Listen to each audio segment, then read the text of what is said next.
Launch. Is the sound on? Should be. Roseanne, checking, can you hear us? Yes, I can hear you fine. Did you just open the meeting? I've been in the waiting room for a while. Okay. Can you hear me? Sure can. Can you hear Oh, us? okay. Now? I logged on, but I wasn't able to get in, so I logged off and logged back in. I don't know what. We were just a few minutes late. We had a couple of technical delays, so Oh, we're okay. here now. Yep, Okay, all right, great. I'm here too. perfect. Is it possible to turn that speaker down just a bit? There's Yes, but if the whole thing fails, it's on you. Hey, Roseanne, can you speak? Would you mind speaking again? We're just adjusting volume. Certainly. My name is Roseanne Greco. It's a pleasure to join you all from my dining room tonight. I think haven't touched. Sing us a song. Okay, I think that those are our options, 0 or that. Well, 0.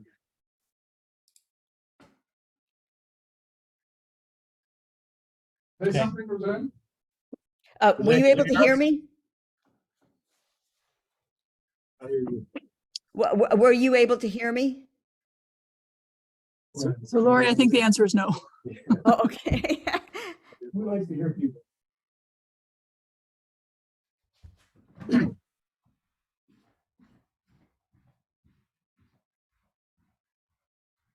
Smiling, Roseanne, but we don't hear you.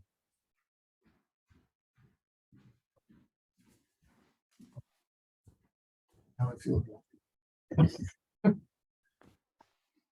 It's not there. It's, I think, well, you can do the testing. I was just gonna test to see if, no, I don't hear a ringtone. Can you hear me? If you don't respond, I'm assuming you cannot hear me. If you hear me, I can hear you all fine. It was on my. Yeah, I went back to the one. Well, maybe The we testing hear- is not maybe good. We hear her through your computer. But then it means that she can't hear us very well either because it brings the. Because otherwise we're going through that, we're supposed to be going through that speaker. I'm not Yeah. feeling. I can hear you. You can hear us. Yes. But we can't hear you. hear you. We're working on it. Very good. It's all Lori's fault. Yes. Okay. Roseanne, if you can hear us, if there's something that you would like to say, can you put it in the chat or wave your hand and we will adjust? Okay, thank you. Hey, Good to go? Yes. Yes, Did you hit sir. record? yes, I did. Okay. All of that was recorded. Great. Okay, well, we are in session. Instructions on exiting the building in case of emergency. You can go out, take a right, go down those stairs, or you can go down the hallway, far left corner, down those stairs. Additions, deletions, or changes in the order of agenda items. Open to the public for items not related to the agenda. Roseanne, do you have anything? Guess you're gonna have to switch to- No.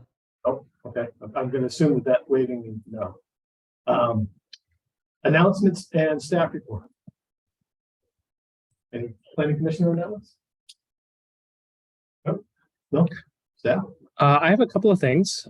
One, wanted to report that I went to the groundbreaking with about 100 and something odd additional people to the O'Brien Hillside East neighborhood last weekend, and it included the governor, Senator Welch, most of our local delegation, several city councilors, and it's an exciting project in that it's bringing 150 homes to the area, to the city, as well as some that are permanently affordable per our affordable housing requirements.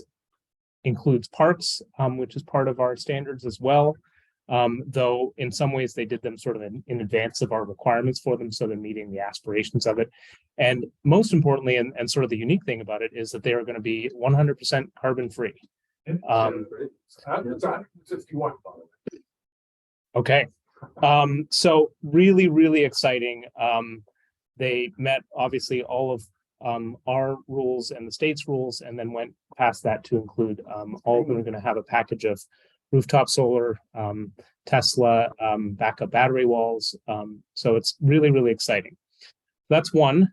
Second thing I wanted to note is that the posted on the legislative website today is the reconciled version of S100 that is both the House and Senate conference committee have agreed to.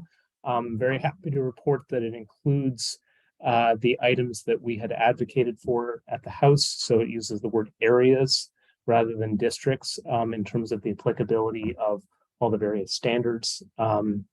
It includes language that talks about exceptions for, as was in the original version, floodplains and river corridors, but also areas designated for permanent conservation. It includes a section that specifically references the use of TDRs and or conservation plan unit developments, which we had advocated for. And it replaces the section that was in the original bill that capped the municipal authority on energy standards. That's gone entirely, and instead is a study committee looking at basically tools for enforcement and how to improve that. So really across the board, things that the city had advocated for with your work, with the council's work. One piece that did not, that we advocated for but did not get accepted is, and it's, I think, in the grand scheme of things, a fairly minor thing, that permanently affordable housing is granted an additional story of height. I don't think that that's, for the most part, we already essentially do that. There's a couple of minor adjustments. So much more to come on that. You'll see that it's in our recommendations for your policy priority work for next year. I'm going to recommend that we tackle this reasonably quickly off the block, so it's very clear we're not in this sort of fuzzy area of state law versus local regulations. And I think that those are my two big announcements. So Mostly rezoning. there's a whole yes. Anything R4 and less. Yes, there's some other tweaks around it barely affects us, but very minor adjustments to parking things. There's some procedural things. So who can appeal, things like that, or what can be appealed, not who can appeal.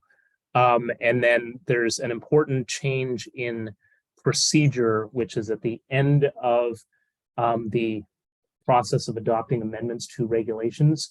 It will now be a requirement that the Planning Commission submit a report to the state demonstrating how you're consistent or meeting various different state elements of the state statutes. So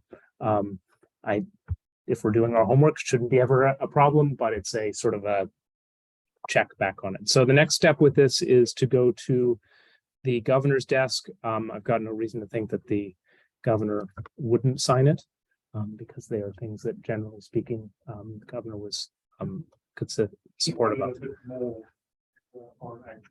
Yeah, I think that the areas that I don't think that there's anything counter to what the governor was advocating for, but there may be some things that fall short. That seems unlikely he'd veto it based on that, but we shall see. I'll ask you a question about the O'Brien, the 151 unit. I understood that in addition to Tesla Powerwalls, there will be some shared storage. Could be microgrid. That's my understanding. Yes. Okay. Yes. They are working with us now to identify where they will locate that shared storage. But yes, that is another component of it. Yeah, very, very exciting. That's great. That's awesome. All right. Duncan, I think Good Lori had question, just about schedule. When are our June meetings? The 13th and the 27th, which is the normal second and Yeah. fourth. Mhm. I may not be here. Okay. Great, thank you. Is everyone else here, as far as you know, on the 27th, of people in this room, obviously? 27th. Okay. Great. I haven't heard from anyone else that they're missing the 27th, so I don't anticipate a quorum issue, but thank you for letting me know, and I will note that. I only have one thing on the fence. Is it this? There we go. Okay, What's the July meeting? It would be the second and fourth, so let's see. I don't have those memorized. The 11th and 25th. Okay. Noted. All right. Number 5, City Plan 2024 updated sections. So these are all sections that we have seen once. They have gone back to staff and gone out to, at least 2 of them went out to committees, Mhm. back in the committees. So this is our, they have been tweaked, and this is our second looking at them, but I'm gonna let Kelsey get that.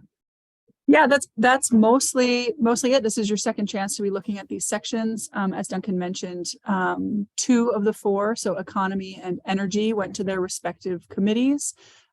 They all went to any relevant staff people. So the community services went to, well, all of them actually went to the city manager. The water and utilities went to review by the Department of Public Works. And what I've done is I took the edits that were made by the Planning Commission at the last meeting, wrote those into a draft, and that's the draft with those updates that went out to these committees. So your changes from last time should be reflected in this draft. And then in addition, their suggested tweaks and changes. I would say generally speaking, there wasn't any true like 180s on policy that committees or staff were saying like, no way, we shouldn't do this, or we absolutely should do the opposite thing. So there weren't any really big things, but there were there's some additional language here and there. There's a few additional objectives and other thoughts that have been included. So I think we'll just go section by section and see what people have for thoughts, with the reminder that this would be the version that we sort of fix up today would be what goes into full draft, with the intention of the full draft coming back to the Planning Commission for at least 4 meetings. I've been overcommitted. Okay. Yep. Can I send in comments after this meeting, or how we deal with?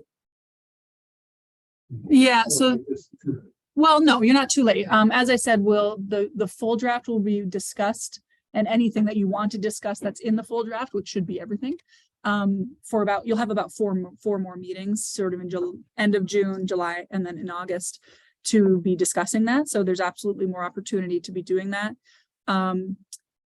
I would probably caution against sending sort of edits directly to me, because my job is to accept edits from the commission.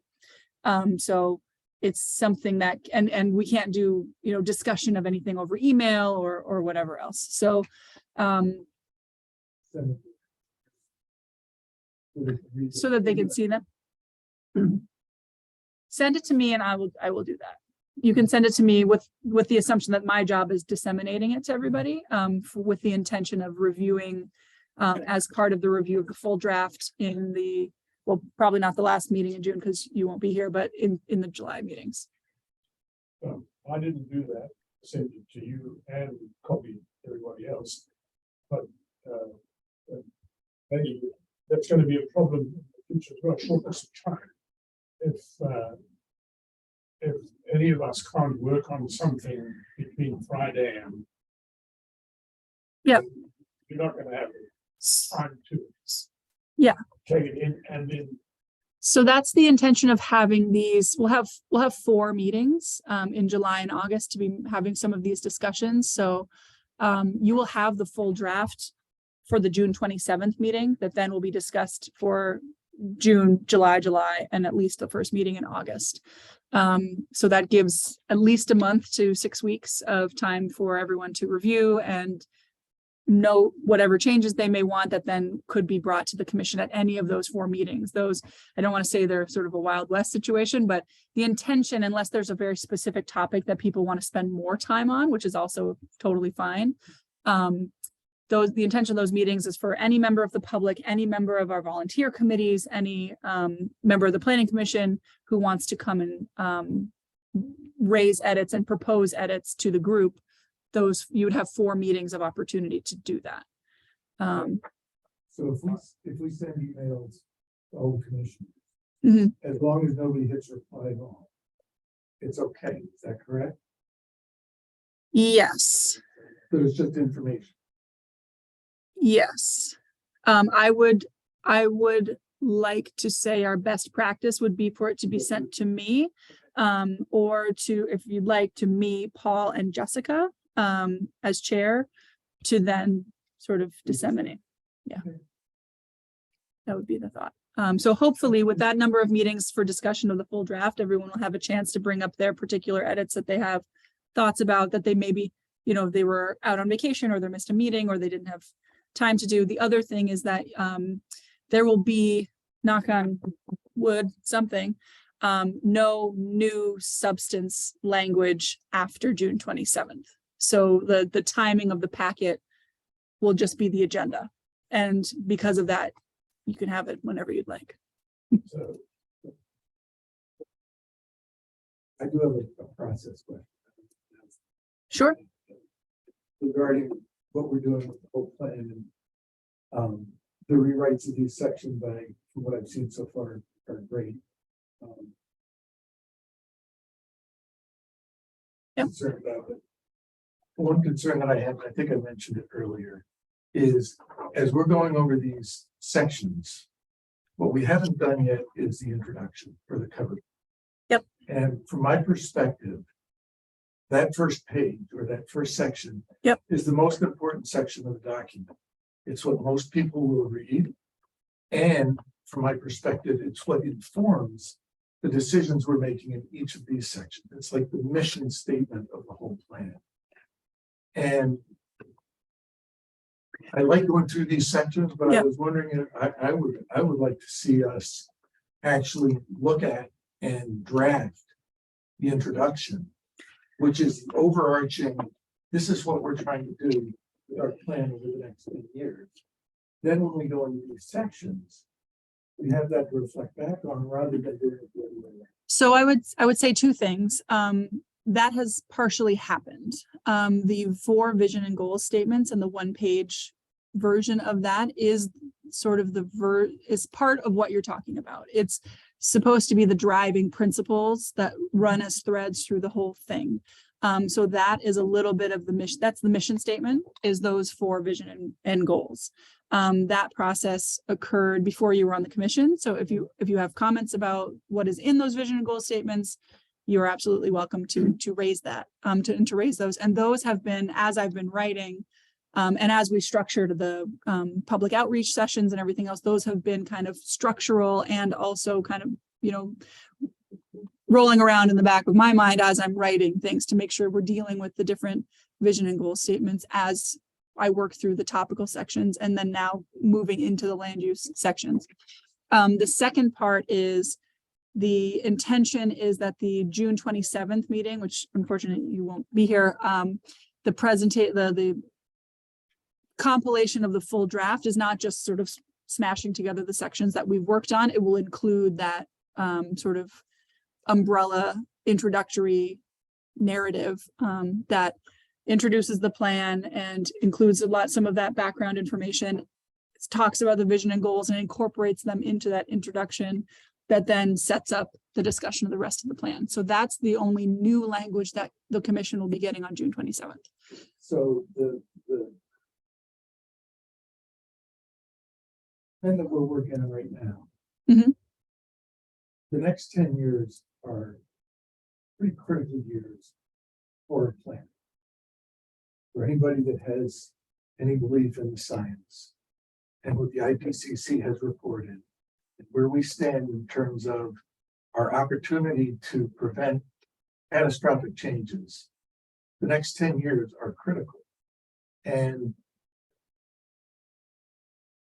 this plan needs, from my perspective, really needs to address that upfront as, I would say, the overarching major issue that we're facing, because if we don't, my grandkids are going to have a real problem. And I would like to see that really clearly spelled out in the beginning of the introduction of the plan, stating that we recognize, now I know that Vermont is not a big carbon producer, and I know that South Burlington, quote, is not a big carbon producer, but we live in the Western Hemisphere, the largest consumers of carbon on the planet, and living a lifestyle that really is not sustainable. And if we don't take the IPC seriously, they're saying we have less than 10 years to address this and really do something. This comprehensive plan is where we need to do that. I think the climate action plan is tied into every facet of this plan. And that is, if I'm correct, and I saw the language, but I believe that is called out in the introductory section that you talked about. In the vision and goals. I don't know if the climate action plan is addressed specifically, but one of the vision and goal statements is climate related. Yes. And it is called out in the energy section. Yes. But what I'm hoping to see is it given a notch up in the hierarchy. Because we are going to be in a whole lot of trouble. And I know there are some members of our community that don't agree with that. And we have to figure out how to balance that.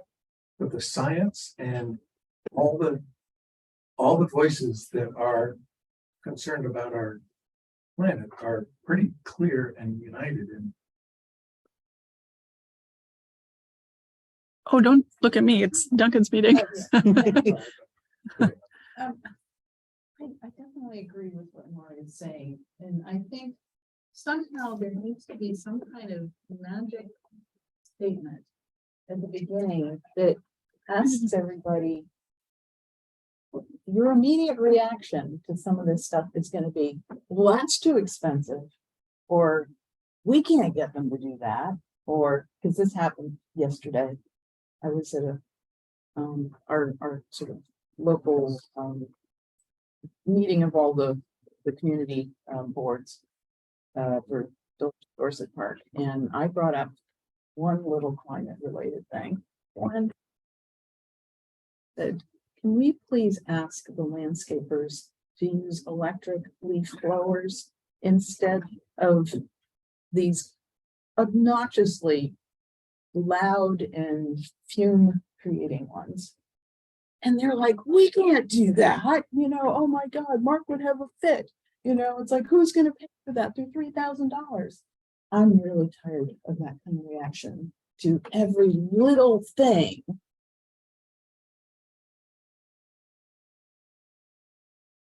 We get from people. And these are the people in charge of the communities. And this is the way they react. Everything has to be bottom dollar. We don't want to upset the apple cart. We don't want to make anybody mad.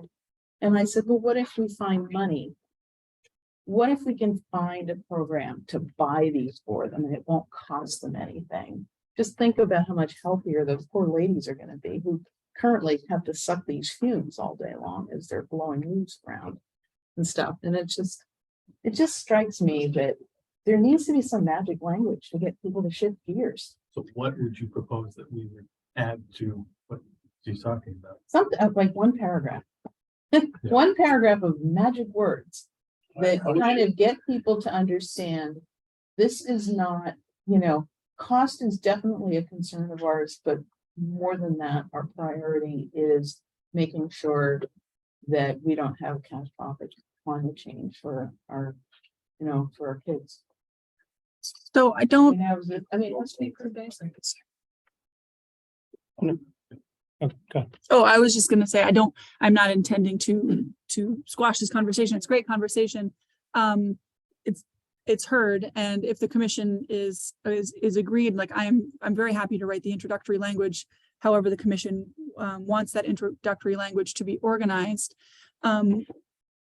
with the understanding that I have been working to be threading through the vision and goals through the plan. If you find sections that you think that my mentions of climate resilience or climate change mitigation or whatever you'd like to be further emphasized, I would be very happy to hear where you would like those things to be turned up as we go through sections. But I definitely hear, and if the commission is on board with it, that can be specifically called out alongside in the explanation of the vision and goals and as part of the introduction when I'm working on those drafts for June 27th. So for the most part, as I said, I think what's in the draft. Okay. we're looking at Yeah. Is really good. And But you're saying that umbrella language. I'm saying that I would like to see the umbrella language, and specifically, I'd like to see the first paragraph of the plan be an aspirational paragraph that speaks directly to the IPCC report and what we have been told we're facing in the next 10 years. And that this plan is designed to put this at the forefront of planning and progress in our city so that we have a livable, resilient, sustainable future for all of us and for all of our kids and progeny. I think somehow the quote zeitgeist still hasn't really caught on that this is a all hands on deck kind of situation. And we need to have a paradigm shift in how we are living our daily lives. I guess I would like to see that language again I haven't seen it in a while. I don't know the other commissioners. I haven't seen that introductory language again. The vision and goal Yeah, statements. I would like to see that again. Yep. Read it. Yep. Before I would sign on what Laura's asking. Yeah, that would be Go ahead. Yeah,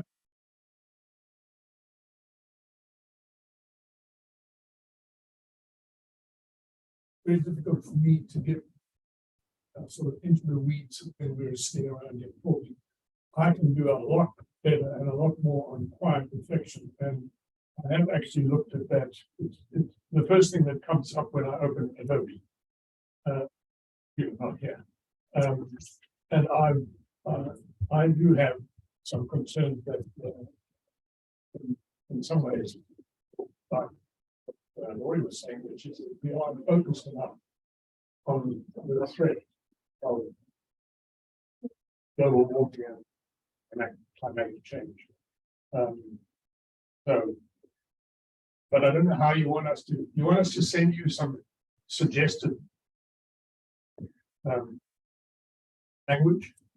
How do you want to do it? I think the easier way is just because if I get suggested language from 5 to 7 commissioners, there will be changes that people don't like from their individual drafts. It's a lot easier for me to hear concepts about what you're saying, and I that's what I'm hearing now, and then write a draft that then can be reacted to by everyone, just so that everyone's starting on the same page instead of maybe even writing the same thought, but 5 different ways. It's hard to rectify. So that would be my suggestion. But you're going to hear and you extract that from the recording. I'm taking notes. Would you be comfortable with Elsie trying to draft the first paragraph in a line? So we could see how it reads. I would, but again, I haven't seen that Mhm. language from that page in a long time. I would Yep. like to see that, read it before I sign on to anything. I It don't would- disagree with what you're The saying. reason I'm asking that is that, given the time situation we're up against, if we wait till the next meeting, We'd have to and wait then till I'm the not next sure. meeting, but send out an email with that. So you can send it. With the single page of vision and goals. Yeah, absolutely. But don't we need to make a motion tonight if Kelsey's going to act on it? I'm fine with sort of a straw poll of the group that's the direction. I'm also fine with that happening. We're literally meeting next week. I will not be working on drafting the introductory language until probably June 8th. So another week after that is when I would start working on that, in earnest. So it's definitely something that we can send around, that vision and goal statement, tomorrow morning, or even right now. Paul has it up on his computer, and actually put it up there. And it can be circulated. Two quick thoughts for you. As sort of shared homework here. What I heard from Lori, in addition to the emphasis, was, and maybe I'm inserting words in your mouth here, but something that verbally is very accessible to people, that reads in layperson's terms, which is what the climate action plan attempts to do. Just be plain in the language, which I think could potentially complement this one pager that is still attempts to be accessible by being on a single page, but it's a little more planary. So maybe those are two things that, in terms of writing style, could be complementary to one another. And as you're looking through this, I think there's a lot of great stuff in this one page. We might challenge you to see, are there places where you want to put greater or lesser emphasis within the wording, and might we be able to trim 20% of it, Yeah. to make it, the more punchy it is, the more, it's got 4 goals, which is great, but then they each have about 7 or 8 bullets under them. So if there was a way to shrink that down to make it more accessible to people, this was, I think, a really good tool for us to develop the plan. But now that some of these things are embedded as actual objectives, or will be, maybe they don't have to be on the first page. Because I think you're absolutely right. People will read at maximum 3 pages of this entire plan. This page here with the vision and goals, an introductory statement, and the future land use map. I think that's realistically not a bad thing, but that's what people use. Yeah, and I think one other thing, and I know these aren't supposed to be hierarchical, but when I read a document, the first thing I read is the most impactful. And I might suggest just that we shift the order and put the climate resilience first, because everything else follows off of that. We can't be human focused if we don't have a healthy environment. We can't be opportunity oriented if our infrastructure is falling apart, et cetera. And so Sure. I would suggest we circulate this so that everyone has a chance to look at it fresh again. People who haven't looked at it, this is a draft from October. And as Paul said, the draft from October has informed some of the language that's been put into sections now. And then maybe things can come out, and that whole discussion can be part of that discussion on June 27th, but also the 2 meetings in July and into August. So would you like people to give you feedback, or you want to just keep the Sure. thoughts and wait for the meeting? Keep the thoughts and wait for the meeting. There are sections that I would like to get through edits to today, and then begin some of the discussion about land use categories. And then with the idea that all of these discussions it's all fantastic. It's just, it will come in a little while. And so that I hear that you'll, based on what you've heard tonight, you'll start noodling or thinking about that info. I will noodle. That very first paragraph up at the top. Where go a bit further up. Yep. That could be replaced by a powerful statement along the lines of what Lori is suggesting. Oh, yeah. And also this formatting on a single page is not necessarily how it will end up in the plan. This is sort of the one pager to be able to present at public meetings, to be able to present to our other committees, and our staff and our city council. And Still committed to being on one page. oh yeah, absolutely. Just like you did before. You're talking to like This one's gonna be about a big that. fan of one page. I want one page with 16 point text. Well, there we go. See, that's a goal. That is a goal. Yeah. So do you want to, for the next week, for May the 31st, yeah. Do you want us to talk to you about this issue that he's raised, that Gloria's raised? No, When do you want to talk? Because you said That will be- anything in writing you want to hear from us. I'm personally, I'm more comfortable putting things in writing as you noticed, because I don't see things getting done here when we fall. There were Well, a lot of good the changes. next that went meeting into this. is land use. That's the primary. Yep. So the next meeting, the meeting after that is the meeting. The meeting after that, the 27th of June. So there's two I said meetings. to you today, it should have been for 27. No, that was for the sections that are today. No, today we have on the agenda the 4 sections that were some of the first sections that were reviewed that then now have, because of committee schedule and everything else, have been able to go to committees and go to staff and then come back again. So that's the only reason they're organized the way they are, is because of the way that committee meetings are normally scheduled. They ended up a certain way. Last thing I'll say on this subject, Lori and Michael both suggested that there be some kind of a statement that perhaps sits on top of the 4 goals that speaks to climate, if that's something the commission wants to do. That's something I guess we would encourage you to be prepared to have that conversation on June 27th. And do you want to give us that direction? I know you're not going to be there, but please feel free to provide it in I won't writing. be able to be there, but I don't feel like it will be. You'll have to deputize somebody to do it for you. And that's not the end of the discussion, but I did want to sort of circle back to, there was a clear recommendation that you had there. And I think some other folks maybe want to think on that a little bit. But I think that's an important, we don't want to wordsmith too much in here, but that's an important thing. If that's something that the commission wants to say, we are scheduling for some point in July to be having Jessica give an update to council. And if that were something included, that would be probably a thing to preview to them of council. What do you think about a proposal like that? So that, Sounds great, and I would yeah. very much like to hear one of the 2 commissioners as well. Yep. So that everybody. And that's part of the reason why we have several meetings in a row that are effectively on the same draft of the document, because we know it's the summer, like there are people who will miss certain meetings, and there are topics and edits that need to be discussed for more than one meeting. And, you need more than a few days to absorb things and provide edits. And so that's part of the purpose of leaving enough buffer in July and August and not running all the way up to the deadline. And- I'm gonna let Dr. Jess back. Yes. All right, Thank that's you. great. We're gonna be here. Yay. Yeah. Dr. Paulson. I just sent everybody really short. Overlay.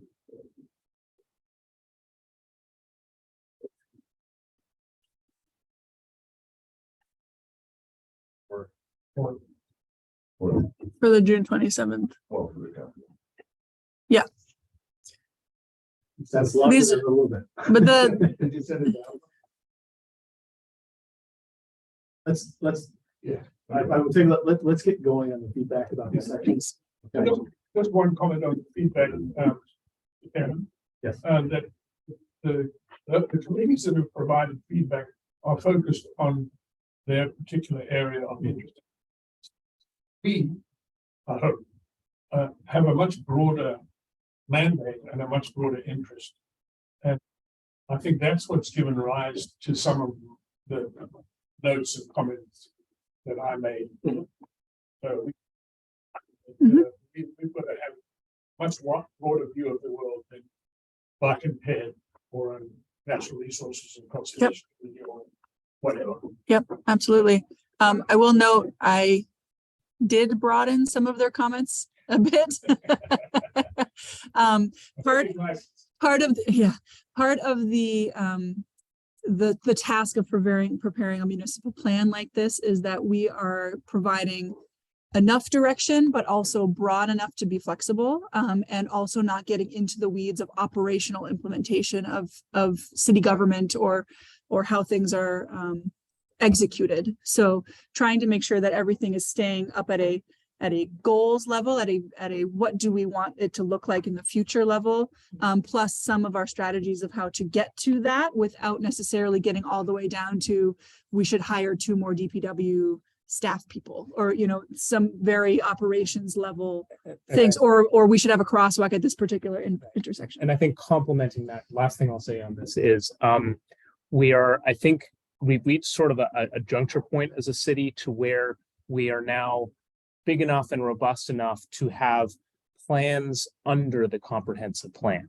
So the climate action plan, as a, for example, has all sorts of very specific things to implement that don't need to be all repeated in the comprehensive plan. It would be a 1,000-page plan. And that's our strategy across multiple sectors. We were just approved this week for the bike ped master plan to be done next year. So that's fantastic. And that can cover, you know, where does the crosswalk need to be? Where does this thing need to be? The comprehensive plan can say major roadways like Shelburne Road are obstacles and need to be pedestrian oriented, have crossing. Like it doesn't need to go to which intersection. Yeah. And across the board, and where you're identifying the need for that, please, you know, tell us. We've got a list of about 7 or 8 that we think should be done over the next year that we've heard from committees. But if you're seeing a big hole, that's a great thing to put in the plan. And I did, when giving direction to the committees and asking for their feedback, I, to varying levels of success, asked for committees to do that, to do exactly what you're thinking. Think how your area of interest and expertise is connected to other things. Think about objectives that could be cross-cutting and be indicators of a robust housing market, but also climate resiliency, but also equity, and try to have objectives that meet multiple things instead of having lists of very siloed goals. But yes, it does lie with the planning commission. Also, if we don't actually say in City Plan 2024 that the climate action plan must be implemented, Mhm. then it won't be in the plan. It's a standalone project which is handled by whoever is running the implementation. So I think it's important that we actually have to say that. It is in the section. But you know, amongst the strategies, for example, it said fully implemented the climate action plan. And words to that effect in various places. Okay, I wouldn't belabor it anymore. Chelsea, how would you like to handle the feedback? You want to go through by section? Yes, please. Okay, all right, so starting with community facilities and services, I know that Michael, you sent out an email with a bunch of stuff. On that one, there are on the first page anyway 3 things. One is repeated, and that is under a few weeks ago we talked about, or I suggested that the layperson reading this plan won't be able to discern the policy. That's the policies that we're advocating or going to highlight here. And you said it'll be in the bullet points of the objectives. Mhm. So I've added the word policy in front of objectives, so policy objectives. And then I also said use the climate action plan and other mitigation measures to ensure that the community is protected from the impacts of the climate crisis, fully implement CAP. I've used, you might remember, I don't know where you go already, but Paul will remember that in the public hearings on the LDRs, there was a lot of talk about the use of development being a word that has, for many people, unpleasant connotations, because a lot of the people who attended thought we were overdeveloping. So I've tried to use other words like structure in this case under the strategies and throughout my comments. That's all on the first page. The rest is use and reuse rather than develop and redevelop. Words to that effect. I did see all those changes, Michael. Yeah. And my feedback on that, I don't have any problem where it was just a case of changing the word development for land use, but there are some places where you change that, it changes the context of what is said. And There that's were a few what it places where I left development in there, it was perfect, but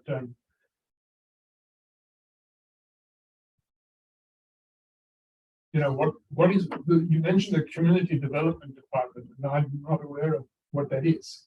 We have a community development director. Her name is Alana Blanchard. Okay. I don't know. That's Alana's title. That is Alana's title. Yep. So you know of Alana. I know a lot. I know lots.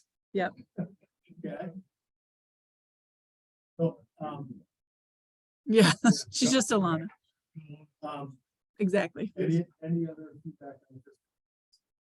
Yeah, I just going down through the strategies, it just occurred to me that it would be nice if they were prioritized a bit.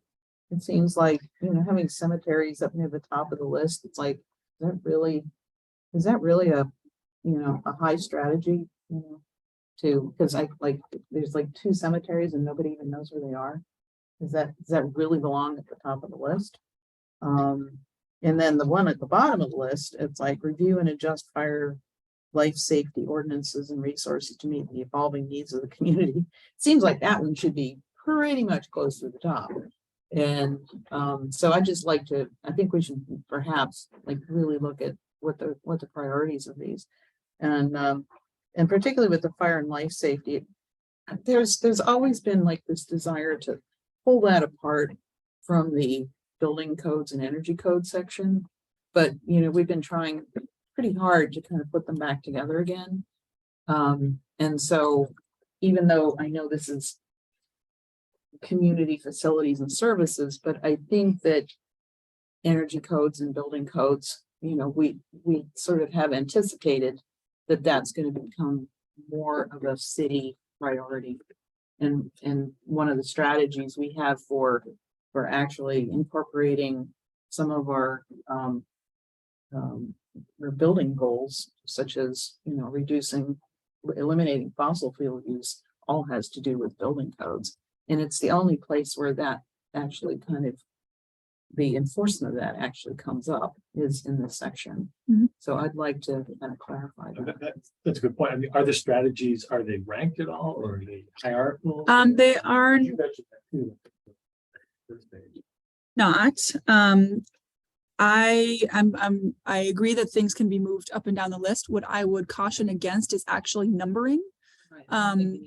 Because that walks into the realm of implementation and operations and the realm of future city councils to decide, like, each fiscal year, what are we going to be doing? What are we working on? From a rhetorical standpoint, I'm, completely comfortable with bullets being moved up and down.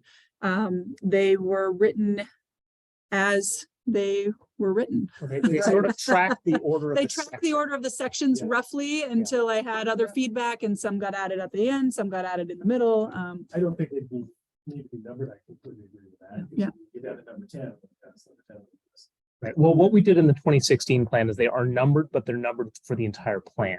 So it's not 1 through 10 in this section. It's just a coding number so that, like, Yeah. whenever I do grants and things, I'll say objective 27. It's not about it's not to try to be the 27th. It's to help somebody navigate the document. It's like a page number. 1 through 500 or whatever total. There is a Not 500. tension here that we would love to, as you see this whole thing come together, fewer objectives, fewer strategies is a cleaner document, but there's a tension because specificity of this individual strategy can help get $1 million grant for a project. And so there's this tension that it is our intent to sort of scrub these and see, how do we have them be as short and punchy and not sort of just mom and apple pie as possible. But, that one about a cemetery, I agree. It's not as critical as the other ones, but if ever there's a cemetery grant that comes around to help invigorate a cemetery into Like a that park, in it's there. like right there. Right. And that's the kind of thing that just jumps off the page in a grant. And it's really, But Yeah. to Donna's point, as we fine tune this going forward. Yeah. I do think that the order in which it reads makes a Yeah. difference. Yep. To just the average person that's reading it. By the time I get to the last bullet point, I'm off to thinking about something else. Whatever. well, and maybe, maybe for part of our scrubbing here, as using that cemetery one as an example, is the objective can be to, or the strategy can be to develop a parks master plan that creates a role and importance for all of the city-owned assets. And then in the parks master plan, it says that specific thing. So then, it's the same thing as the crosswalk. We have one strategy that lays out a plan, and then that plan has the specific. Okay. I will admit, when I read the integrated cemeteries and the greater community planning, I was like, okay. Integrated cemeteries. Yeah, the other piece on here, it's just, some of these say seek opportunities too. Mhm. And I sort of wondered, I said, well, it reads better if you just leave off the seek opportunities too, but Yep. is there an important reason? You know, is this, or is it saying, well, we're not gonna do this, but we'll look for Sounds like others. grant writing. We'll look It's for a- others who are willing to do this and partner with them. It's a little bit of that for sure. It's a little bit of what Lori said as well, where it's, some of these things will require funding, some of them will require partnerships, either with other municipalities or with, nonprofits or private entities. So the statement of like, improve response, and services for mental health and social services reads that the city will be doing all of the improving. Where seek opportunities goes into our opportunity oriented vision, where we will be working to partner as best we can, doing things ourselves, but also reaching out to our neighbors, the state, our nonprofits, our community groups, etc. The last one under the strategies, that always confuses me because everybody's like, no, the school budget, the school planning, that's all somebody else. Yeah. That somebody else does this. And here it's saying it is coordinated. And I'm like, well, that's a good thing. It's coordinated. But it would be nice if it was more clear to everybody. It's like, what is the, the coordination between the city and the school district? Because it seems to fluctuate, depending on what topic you're talking about. So part of the thrust behind this strategy is there are big bonding requests that come up from both the city and from the schools. It is in everybody's best interest for those to be appropriately distributed from sort of tax year to tax year. So if the city is asking for, this is made up, but $100 million for something, it probably shouldn't be in the same year that the school is asking for $100 million for something else. Yeah. So it's a little bit of that, of makes sense. kind of working together enough to have our capital planning coordinated in a way that distributes that load across different years. Well, and changes in the demographics of the school population have a direct impact on. Exactly. Right, and it goes both ways too. So we're collaborating with the school district now to share annually where we are anticipating seeing additional development, not just numbers, but types, so that they can help forecast 2 or 3 years out where their needs are going to be. So it kind of goes both ways. It's a quirk that it is a responsibility of municipal plans to discuss schools, and also it is entirely a school district subject to do their capital. So we're trying to sort of thread that needle of being a partner, and it's also not, it's their job principally, but we got to coordinate. right. And we are ultimately, really importantly, responsible to the exact same residents and taxpayers. So, yeah. So we don't say council, we can only ask you for so much money. And the other point that Donna made, which was, she talked about C2. In what I've done, I've tried to make rather than an aspirational statement, the statement is, this is what we're going to do. We're going to adopt, we're going to budget, we're not going to seek to adopt, we're not going to seek to budget, we're going to do it. Yeah, It's in the plan. and try to leave out the word should Mhm. as much as possible. I keep coming across it in places and I'm just, But I like, think I'm not keen on the You have word a good should. point, though. Seek opportunities means the collaboration with Yeah. the municipality. That That makes is sense. Seeking important. Yeah, opportunities is Well, fine. that makes Yeah. sense. Okay. All right, page 2. Killing it there. Yeah, go ahead, Bob. What do you think of the idea of maybe hiring an editor?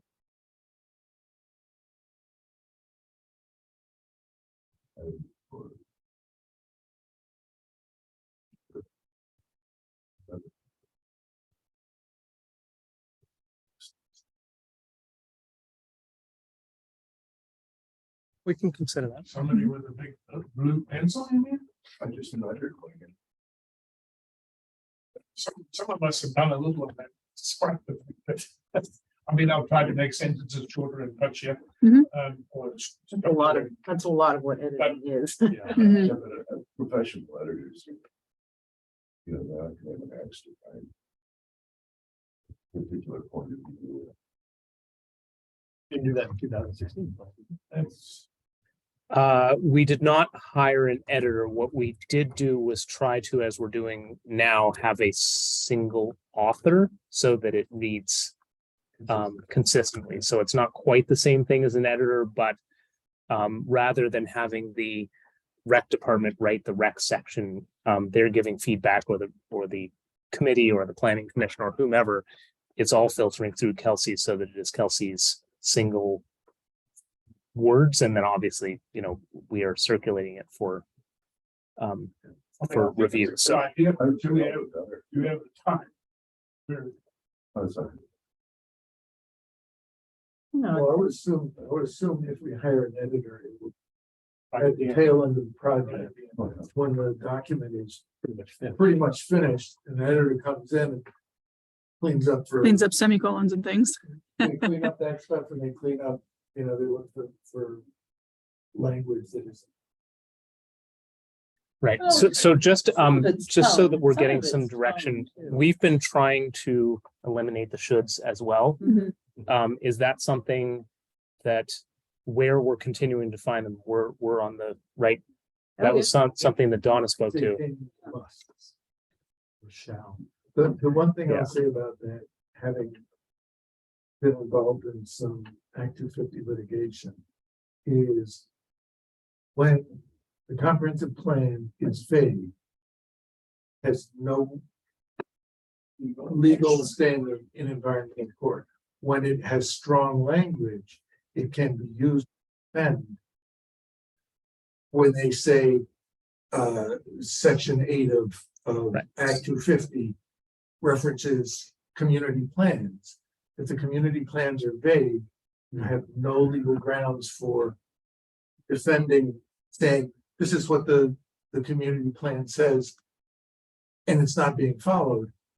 It's like, well, it doesn't say should, so you don't have to worry about it. So, Understood, and also the plan has other roles as well, Yes. that it is not, for example, our zoning regulations. right. And there some level of space for the policymaking bodies to have the specific hard conversations about what do we do with the environmental protections? What do we do with the city center form-based code? Needs to have the room for that level of discussion as well. So it's heard and it's, yeah. Okay, Yeah. What do you think? of the idea that- No. It doesn't matter to me either way. I would say that, is it something that is even in the budget?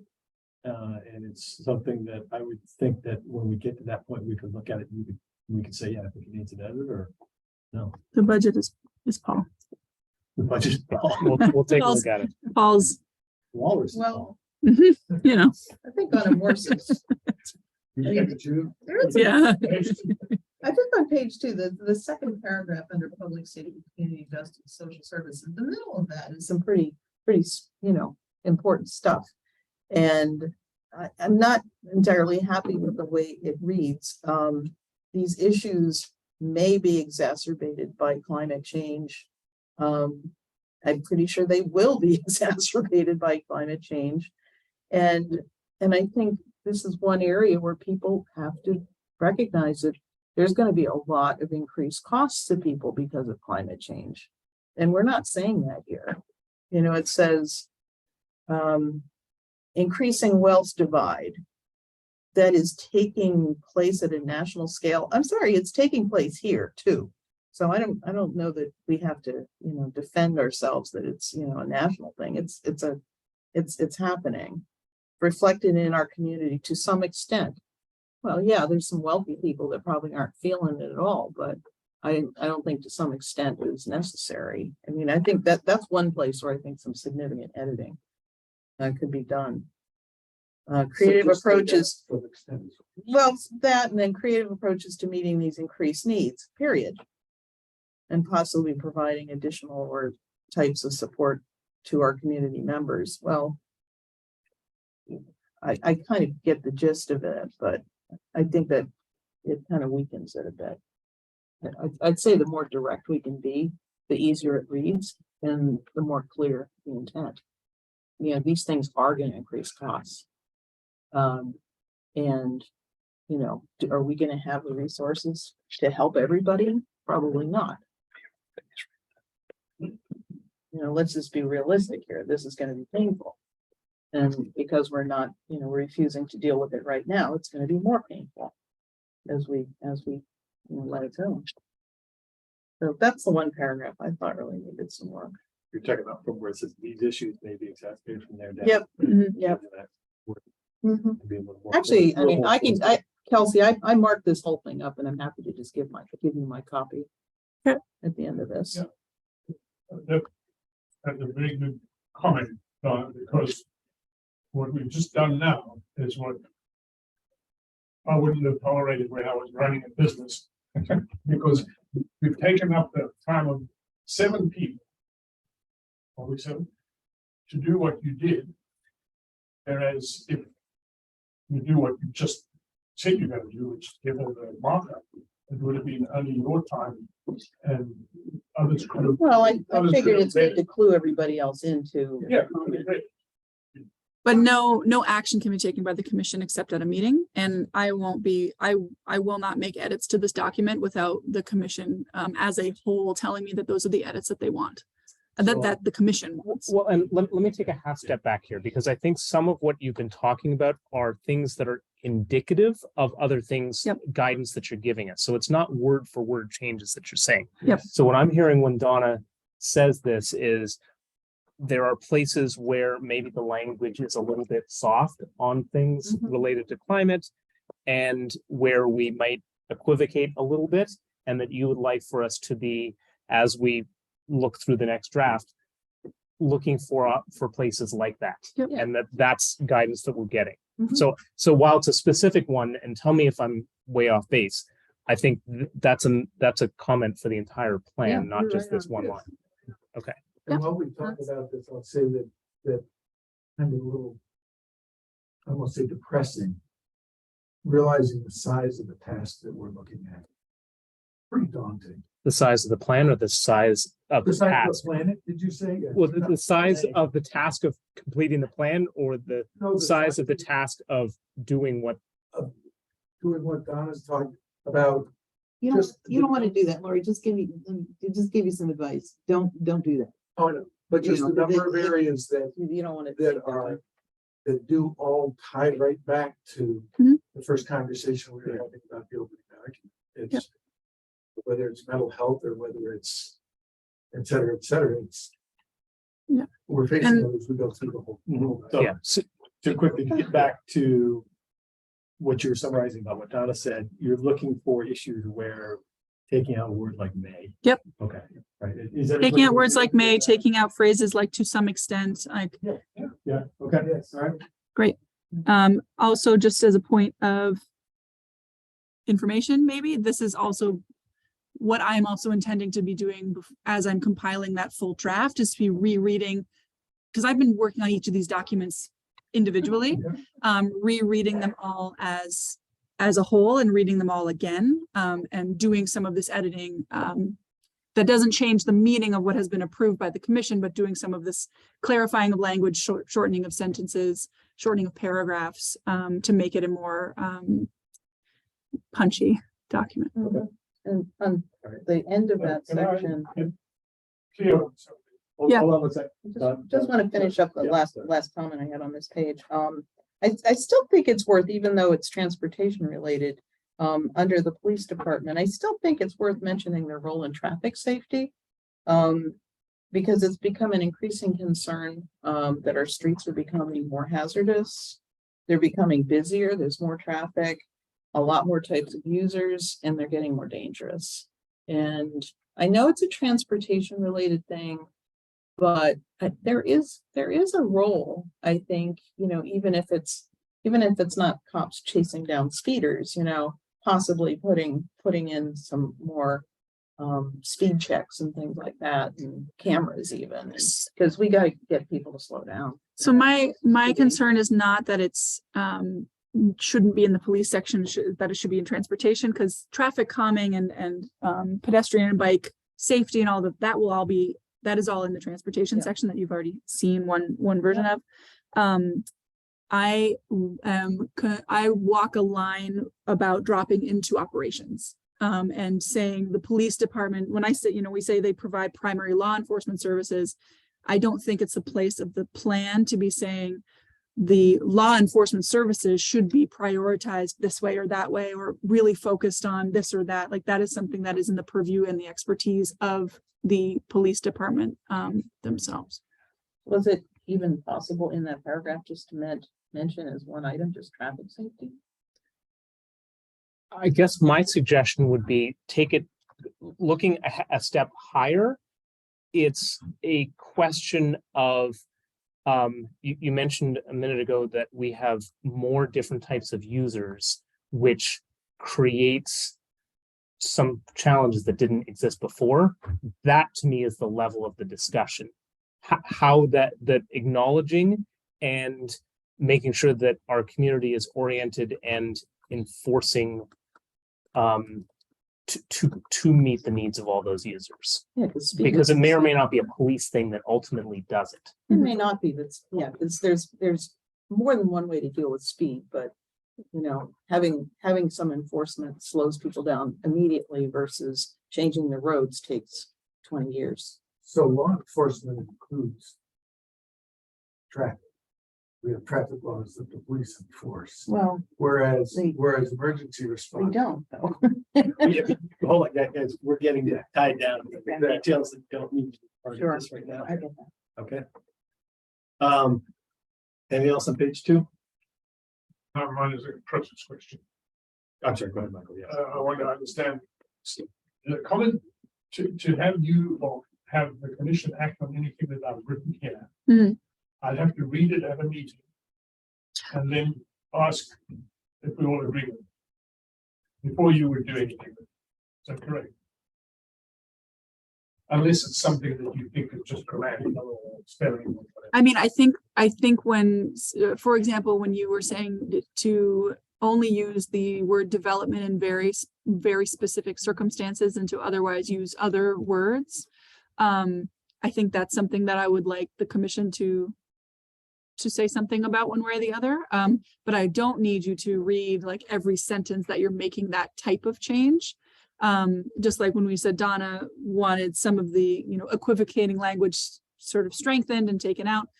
That's something I'd want the commission's feedback on, but I don't necessarily need her to point out every single time that she has seen it in the document for me to know that that's the direction the commission would like this document to be edited for the next version.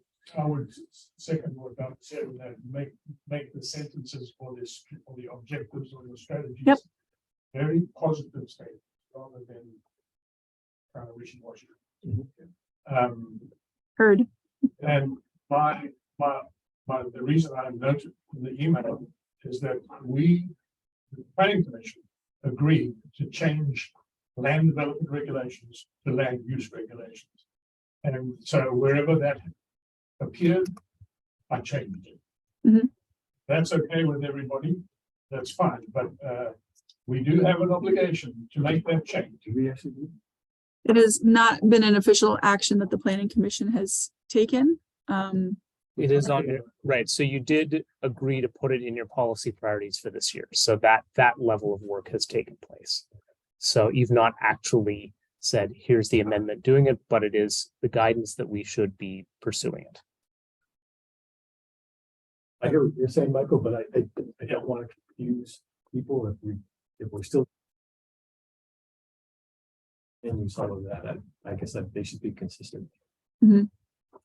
Just so that we are closing the loop on this though, Well, Michael, this is a document that's going to be last for 8 years.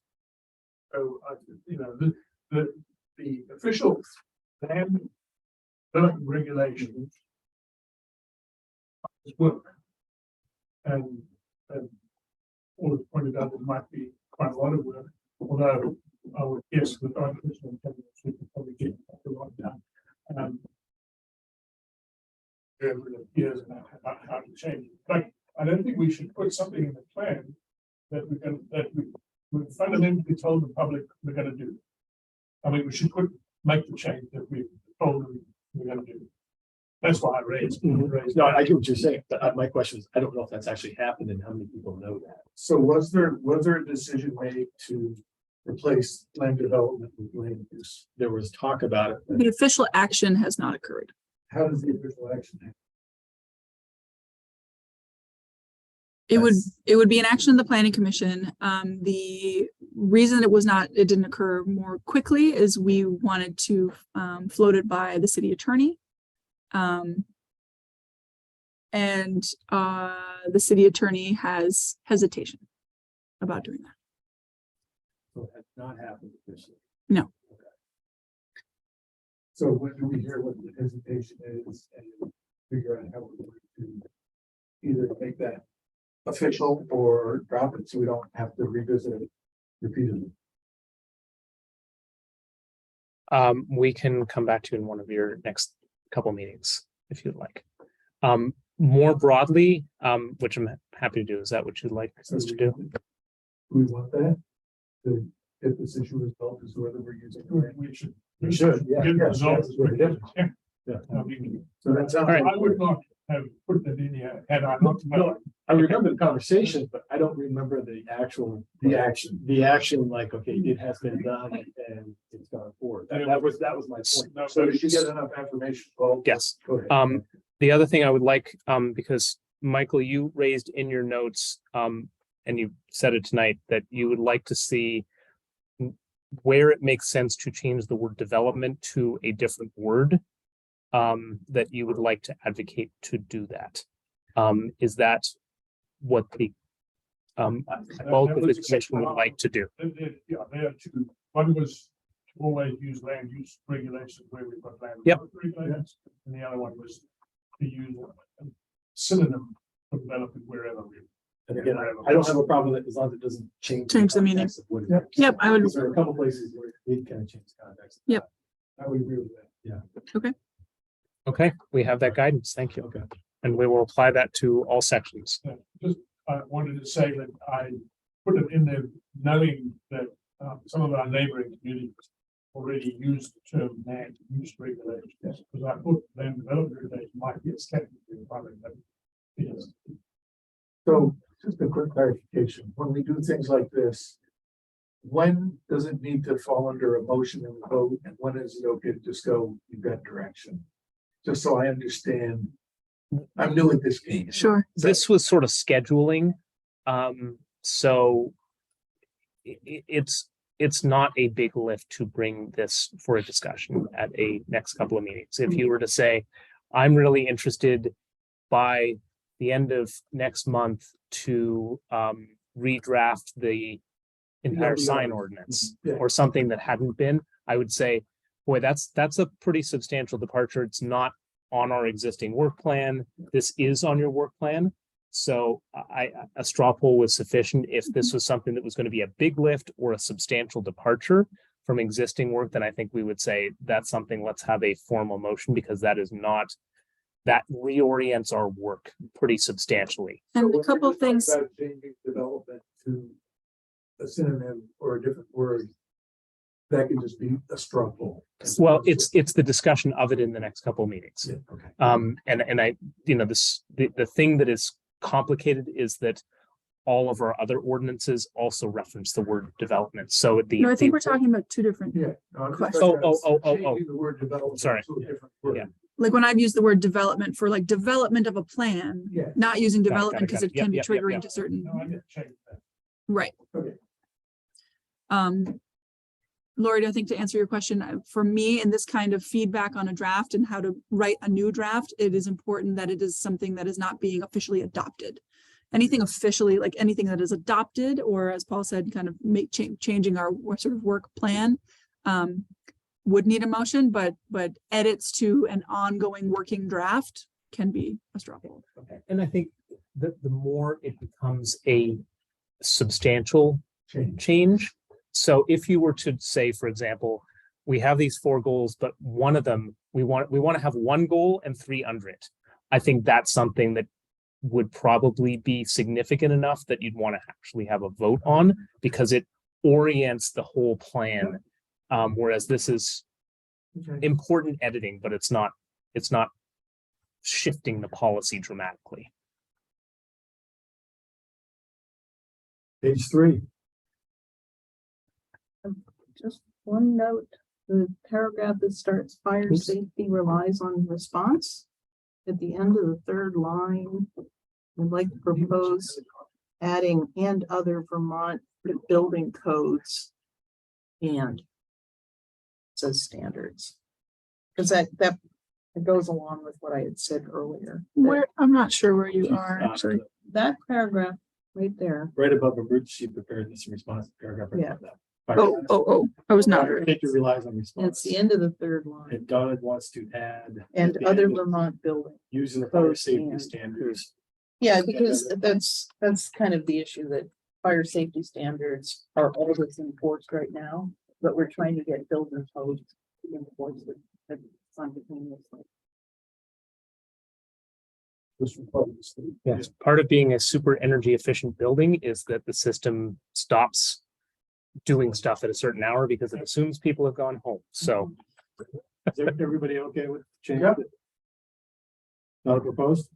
No problems on the staff with that? No, okay. Page 4. No, no. Page 5. City Hall, we don't need to do anything with it, it's fine except for technology. right? Except for the mice. Put that in the plan. No mice in the plan. I'm sorry, anything else on page 5, this section? Page 6.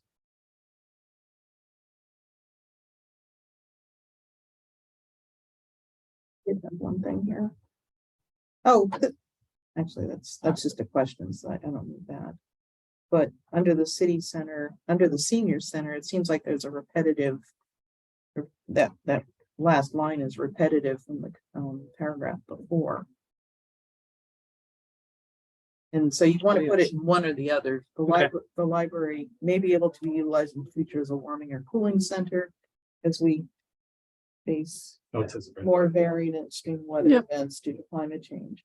And I was kind of curious, just a question, can this building operate independent of the grid? If the grid is down, can this building function? I don't think it has battery. It doesn't have, no, it doesn't no, have its own it battery. does not have, right, if the power goes down, we're out. So that, but there's a generator, right? No. No generator. No. Okay. This is not, the old city hall had a generator because it's also the fire department. But this is not our emergency operations center in the event of that happening. One small, if you'll permit it, edit to what you said, if folks are reading through and you see things that are like literally typos and repeated sentences Oh, and yeah. things, please don't hesitate to just send those to us. So if you want to send up a markup with that kind of corrections, you're talking about policy stuff, right? Mhm. And word choice, but if it's typos and things like that, we Literally 3 Yeah. Ys in a row. like, don't I'd don't like to feel know. a responsibility to do it, but if you see it, Oh, good. feel free to share. Just- Share. Kimball and one other. So that's in there. All right, page 7. Michael?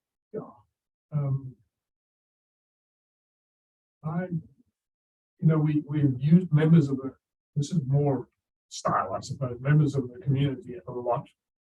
And so I suggested we use residents sometimes. Variety. And we have increasing population, we also have increasing housing densities. Mhm. Other than that, some strikeouts which are the paragraph.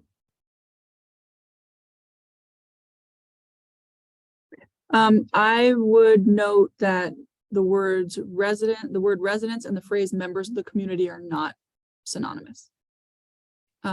I have been using members of the community inclusively to include people who work here, people who are visitors here. There are people who are integral members of the community and are essential to the future success of South Burlington who are not residents. That's good.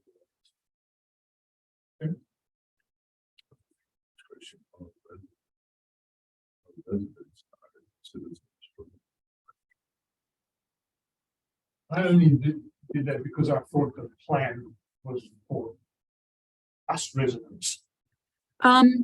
Guess I'd say it's by us residents, but it's for the community. Yeah. That makes sense. Yeah. That's fine. All right. Well, the next paragraph, the use and maintenance of accessible. It's purely structure. That one you can send to Kelsey, right? But That's something you can just send to Kelsey. It's a sentence structure. it's up to you, it's up Yeah. to St. Kelsey, but I think she said she can't accept it unless we agree. Unless There's a fuzzy line between those things. What was the sentence you did not agree with, Michael? So it's two paragraphs up from cemeteries.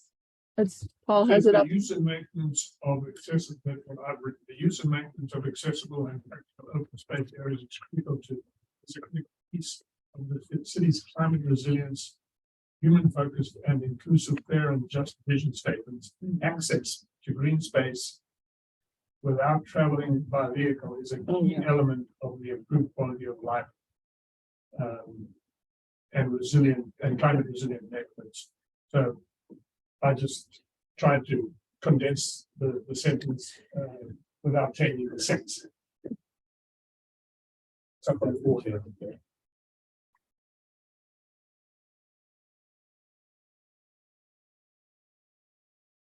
I would argue both of those edits change the meanings of the sentences, but I will flag that paragraph to work on. If that's okay. Because usable spaces, usable open space areas is different than the use of open space areas. It's a verb versus a noun, and it just is a different thing. I'd be actually happier with just removing the word usable. If it's just an extraneous adjective, that's fine with me. It just changes it a little bit. And the accent, so the last sentence in the paragraph was phrased as two different things, but I can tighten up how that's written for that to be more clear. Pretty good with that? Yep. Yeah. Okay. Anything else on page 7? Page 8. I had a quick question for you. This is just a off the cuff. What participation does the UVM have in this comp plan? I mean, are they part and parcel to how it's being drafted? Are they advised at all, or do they just see it when it's done and published? They are a stakeholder member of the public who is as open, as welcomed to participate as any other stakeholder. There have been discussions in the past about having specific conversations with UVM about their future and their use of their lands. That has not taken place as part of this comprehensive plan process. But they're the largest landowner in South Carolina. Yes, they're in the top 3. Yeah. Between the city of Burlington as the airport. Yep. The state as the interstate, and yes. But I mean, they So- hold probably the most land that I think. Yes, and we have been You may working mention to this. schedule a time for them to come in and give a presentation on the update to their master plan. It is not a massive change. Unfortunately, every time we try to schedule it, it is sort of right when you're having your crunch times. But if you would like for us to prioritize getting that done, so that they can come in and talk with you directly, sometime between now and the end of August, we're happy to. I just think it's important because they own a ton of land that I think Mhm. people, and Michael, I think you mentioned this, mistakenly think is conserved. Mhm. It's not conserved. Right. It's used for agricultural or recreation right now, but that could change. So yeah, I think it would be at least informative to see what they're Okay, looking at we going will forward. work to schedule that. Quick, only your question. in our LDRs, under agriculture, are we able to regulate what kinds of herbicides and pesticides? No. So, yes.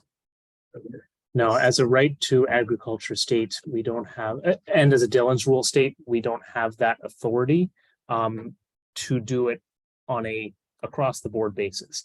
We can apply it in the context of somebody applying to, let's say, do a planned unit development. It can be a condition of an approval of the development, but not as a straight across the board pesticides are banned in South Burlington because it's a right to agriculture state and a Dillon's rule state. Okay. If the state law changes, then that changes, but unfortunately, that's where we're at. On that issue, Lori, and I have an off the books project. Which, you know, the fields that they grow their corn on have been sprayed with glyphosate or Roundup for probably 25 years. So I contacted them as an individual walker and dog owner. And I've also worked with the Rodale Institute to see if they're try and work with UVM on finding another way around it. Is there another way they can do this?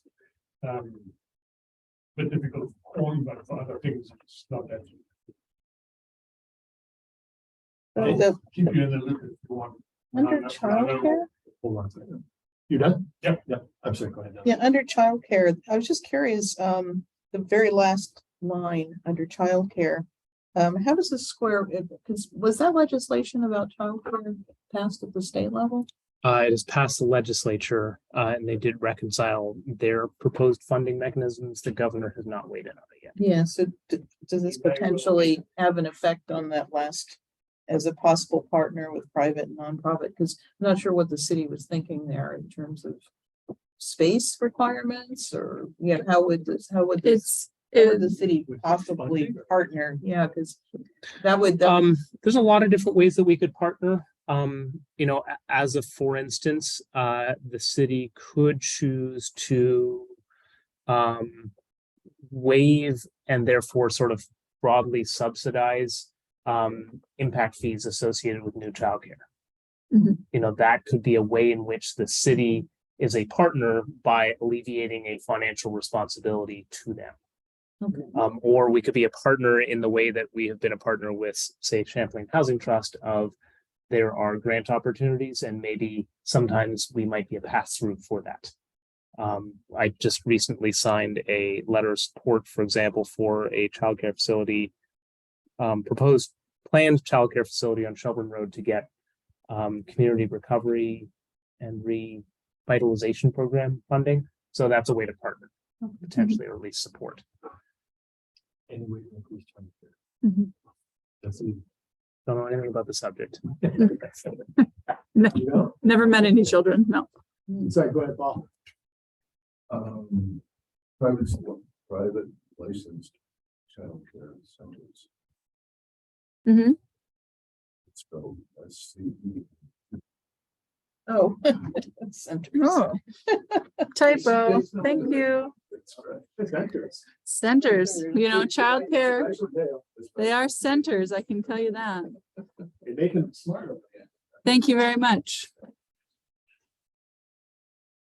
Oh. Energy.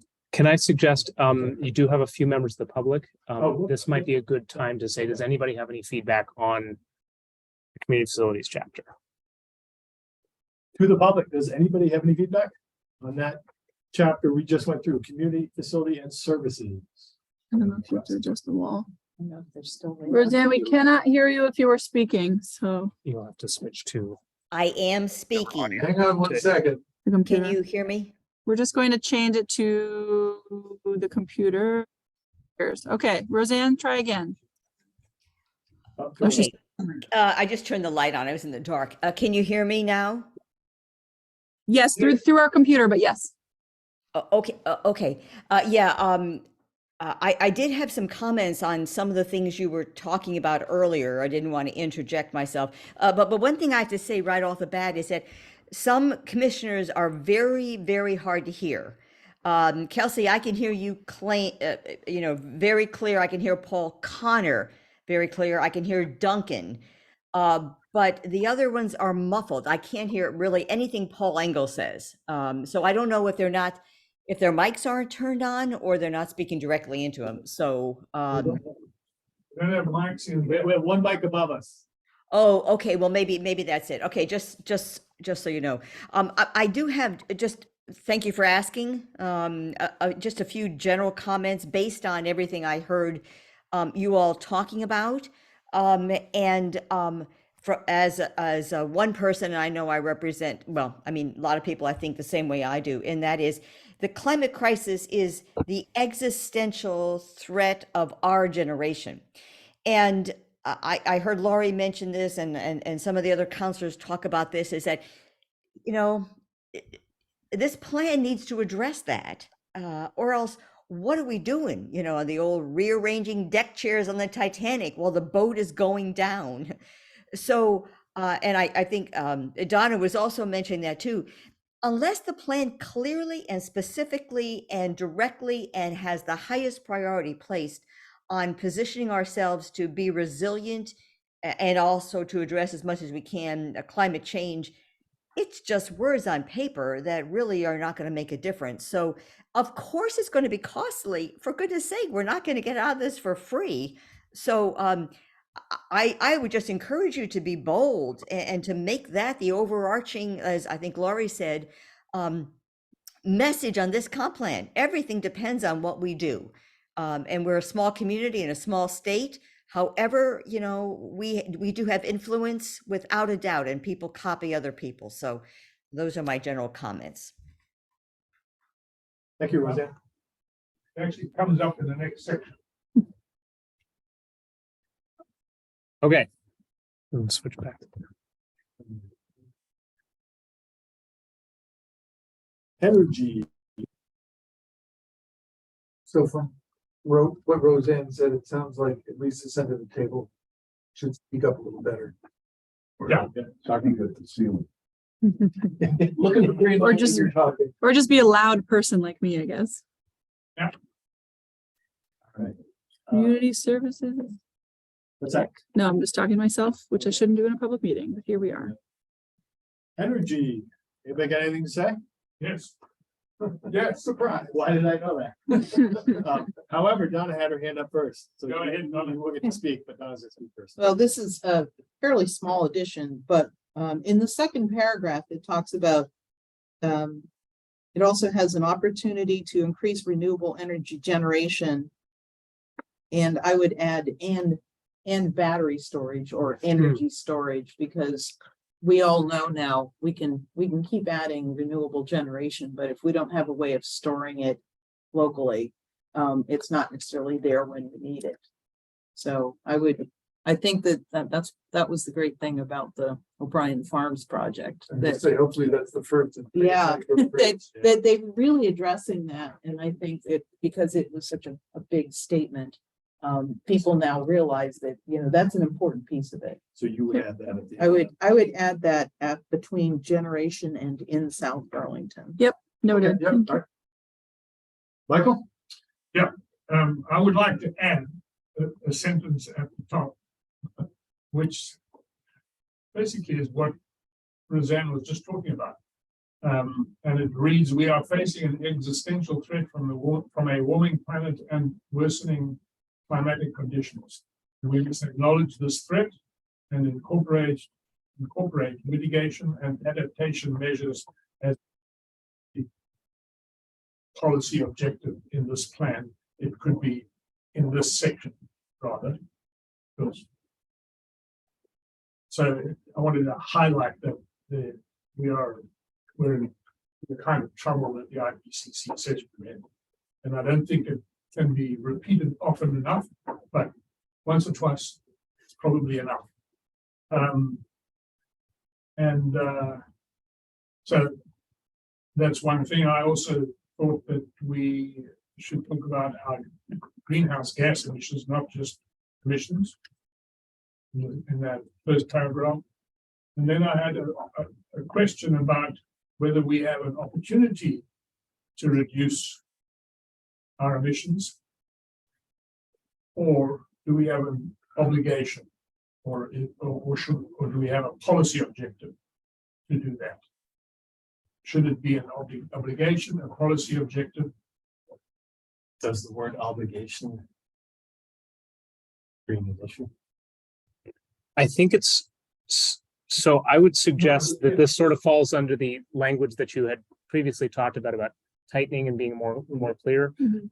Let us work on it. I think obligation might be, we don't have a legal obligation. We have I think you're trying to say a Obligation. responsibility,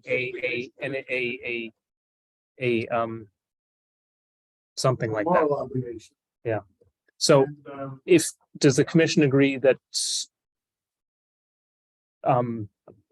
like the shoulds and like some of the other things that you talked about, that you'd like this section to be reviewed for a little more forceful Mhm. in the language?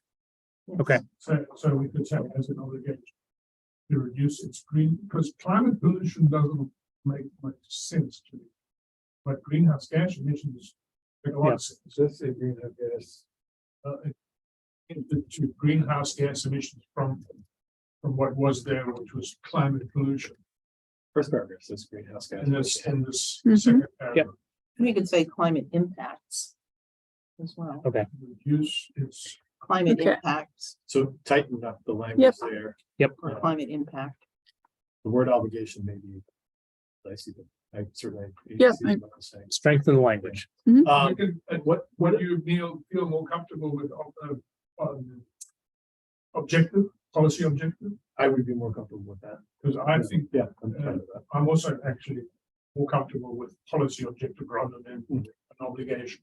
That first paragraph that you had proposed, Michael, is I think Yes. similar to what Lori was talking about at the beginning of the document. Am I not correct on that? I was gonna say. I hope that that's the start of what's gonna be up at the beginning of the first document, and if it gets repeated here, that might be okay, but I'd much rather see it at the head of at the first thing that people read than only for people to get that. No, I agree, and I'm assuming that what we put at the beginning is not gonna be my words exactly, so we can wordsmith these to fit with whatever it is we come up with and have it then in the same, read the same. So replace that opportunity with policy objective in this paragraph. And tighten up the last sentence in that paragraph. Through all this work, the opportunity should make changes.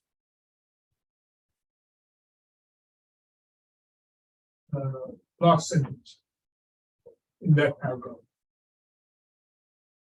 Oh, as opposed to the as an opinion, the city should make it. Okay. Right. But in getting back to the addition of that first paragraph, about that, or do we want to wait and see what Kelsey drafts? Or So my gut is that, because there would be in my head, based on what the discussion has been, a sort of like, if there's this version in the intro, then at the start of the sentence, you get this, or this section, you get like the Cliff Notes version. Yeah. Not sort of repeated in whole cloth, but for the language to be consistent, it would be something bigger in the beginning and then smaller And here. I think having it reiterate. So more broadly, as Kelsey prepares some kind of intro, I think that the language very similar to this is already in the climate action plan. Yeah. I don't think that this is brand new, but are you generally in concurrence that you would like to use stronger words to say this? I know you are, Lori.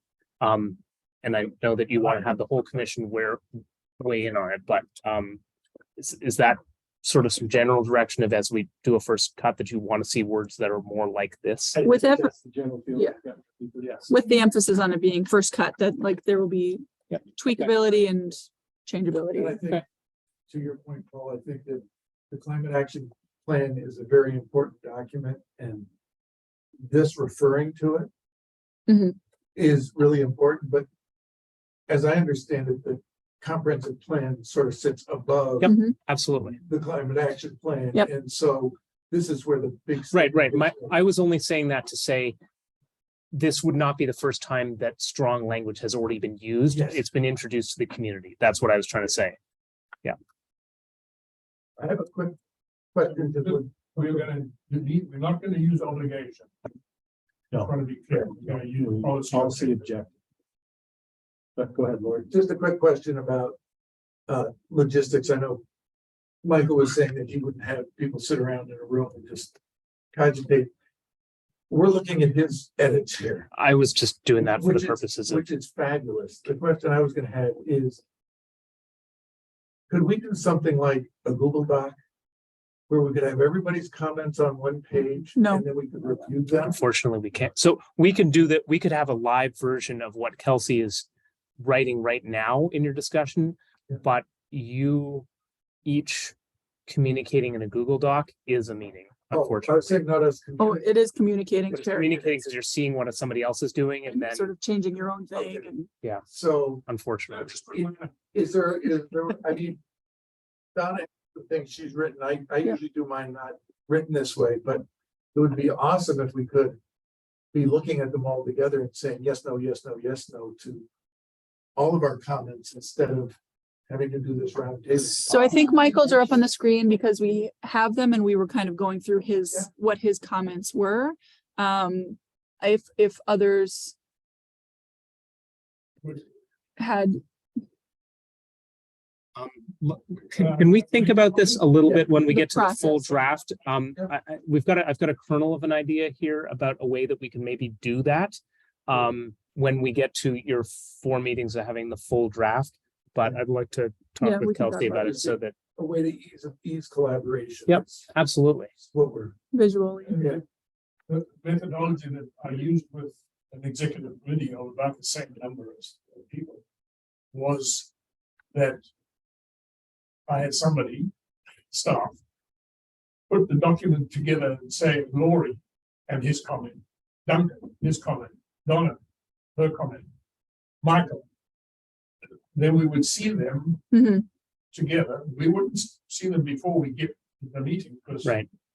But it's work Yes, for somebody. it is work, but it may be valuable, I think, especially when In you the get to full the draft, stage when yeah. you've got the full document, Yeah. because in fairness to you all, you need a little bit of time to actually write these notes, and then we would need to compile them, and having a little more space where there's multiple meetings gives the ability for you to do that and for us to then Yep. do that. I Yeah, think that all makes a lot of saves sense. time.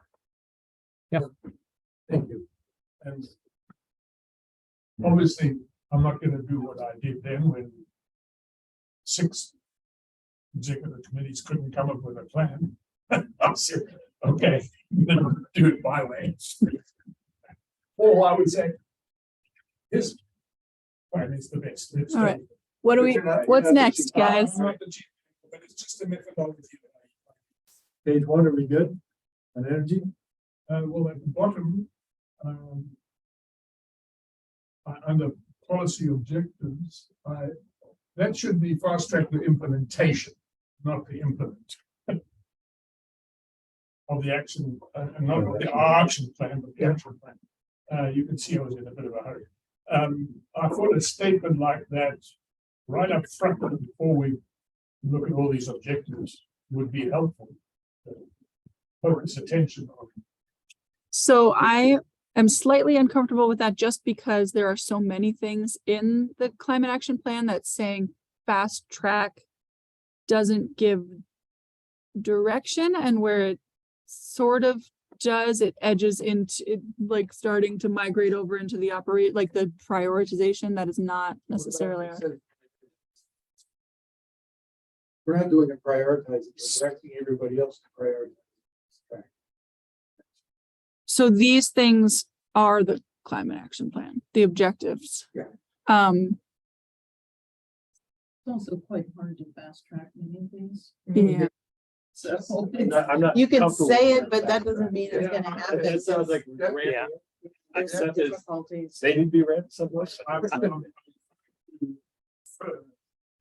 This is urgent. Well, I think that And I think we've got that coming in a number of levels. Are these These are elements we've had already, and if it's not enough, we can come back. Trying to, one question are these all metrics from the climate action? Yes, Plan? they're directly word for word. from Yeah, the so climate if action. there's something up top that Yeah. said, you know, try to achieve these metrics in the climate. Mhm. action plan, something like that. well, I think if anything, the challenge is that the words are there. Yeah. It's just what it means to get to there is a heavier lift than it might appear. Like the one of all of these that scares me the most in terms of how do we get it done is the last bullet point. And it seems like the most innocuous, but achieving 2.5% reduction of vehicle miles traveled every year means everything. I mean, it means that person needs, 2 out of 100 trips that people are taking right now to go get milk need to become on foot or on, Yeah. Right. and that's to implement that. Or not. maybe. We're not made, but to implement that every year that's a wholesale change, but I don't know, that's a messaging question, not a plan message. Sure. Plan It's challenge. also a There's challenge. there's also a separate implementation process that is underway. All right, That's so just different thing. one quick- Before you go by, just one quick thing. We're Michael, but policy objectives. Do we want to just state that these are from the directly from the climate action plan? I guess I was thinking that we don't need to go in that order because now they are the plan. Okay, I just. But- More people think we're plagiarizing. One thing, we you can know, make 'cause references. if I was there when we were working on the climate action plan, and there was I don't think anybody really defines what electrify exactly means. Does that mean full? Because having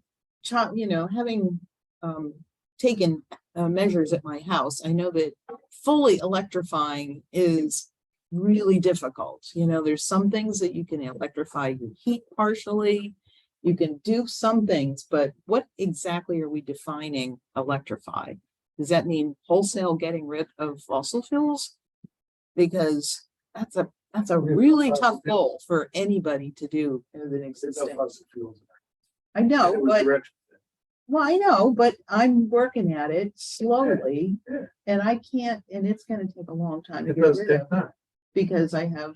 So what I have would you baseboard heat. want to see in that form? Well, I think just define what you mean by electrify. Except I agree, but I don't think the comprehensive plan is the place to do No, that. that's true. That's the true. challenge. So I It would be agree. nice if When we somewhere- get to the thermal and building implementation plan, Yeah. that's probably That's where that where- gets. Okay.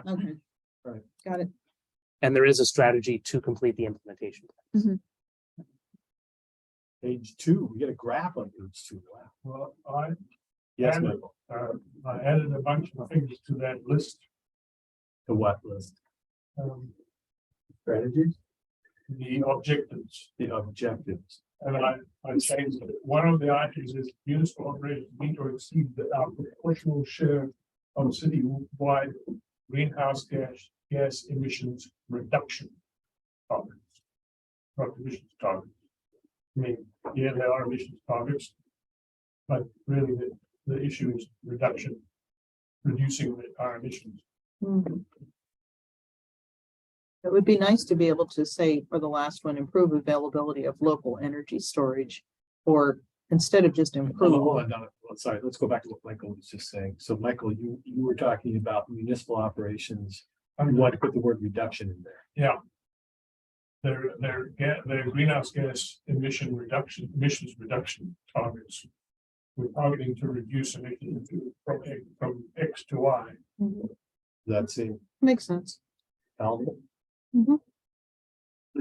Lots of stuff. Sorry, my computer No, crashed, so no. I'm I- rebuilding it. So that you I'm can see I'm things fine. again. I'm fine. I have no opinion about it. I think greenhouse emissions targets as a phrase is used with the assumption that you're not trying to make them go up as a target. But I'm happy to add reduction if that's what the commission wants to do. Go. Okay. Done. Look, I did it. What did you want? I just thought, on the last one, it would be good to have a target, since, we have targets on many of the other objectives, it would be nice to have a Does target that number. follow? You can get that. Does that From follow the, somebody. level of- Not necessarily, it would just take a little bit of legwork for us to figure out what that target could or should be. It would fall in the same This is the renewable energy. the local targets. energy storage. Can improve, change to increase.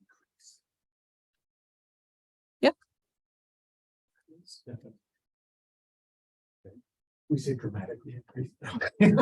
Lauren? No adverbs, no adverbs. More coffee for you, buddy. Oh, yeah. So I added 4 or 5. It's We can just to close the loop on that one, we could probably say something like to, create resiliency in the system, or to, if So what- enhance the efficiency of transmission. There can probably be a qualifier to say that it's not like increase by 1%. It is to create a stable system that can support and sustain the rest of the objectives, something like that. Fremont Power might be able to help you with a number on that too. Can you make a note of that? I can reach out to them and ask. I'm sorry, Michael, you had a couple other things you had. Yes, well, the last bullet on that bullet was read improved availability of local energy storage. And I've changed that to increase. That's what Laura just said. Lori just said that. I just hear it. Yes. Lori just said that like 2 seconds. That's fine. Okay. Everybody agrees with that.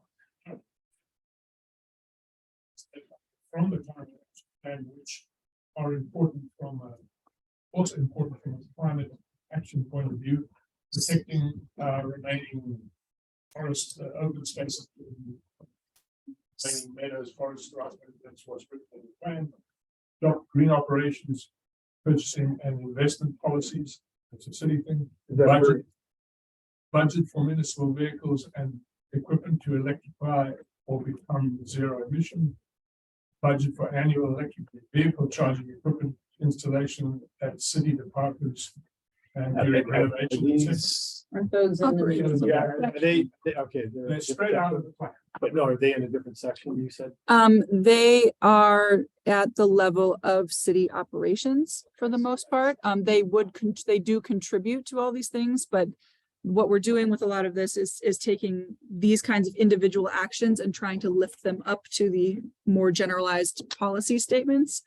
And then the one about the protection of environmental resources would be in another section. Can we, instead of adding all those bullet points, just add one bullet point that says, something about, implement the policies in that climate action plan, or the additional policies in the climate action plan?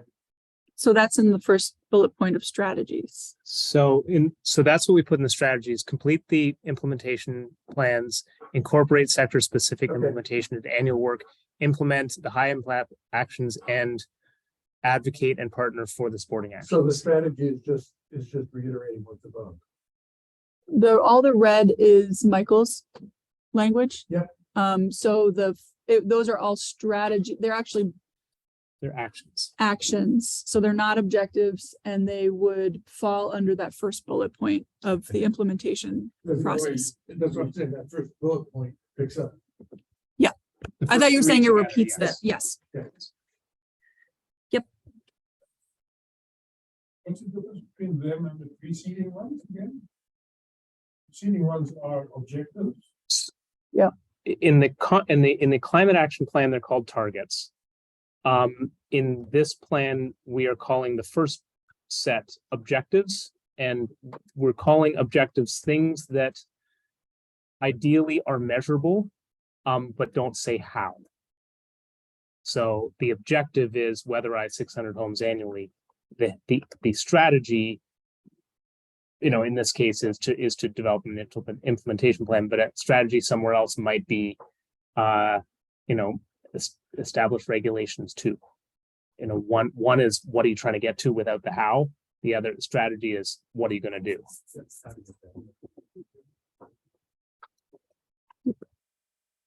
Okay. Okay. And then Um,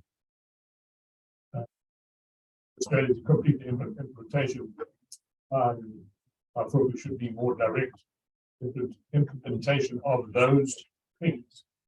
Transportation, land. use, Okay. industrial, Yep. that goes along with the language changes we Yep. talked about. Okay. um, subjective, covered already, land use, covered already. Inventory analysis and challenges. Yeah,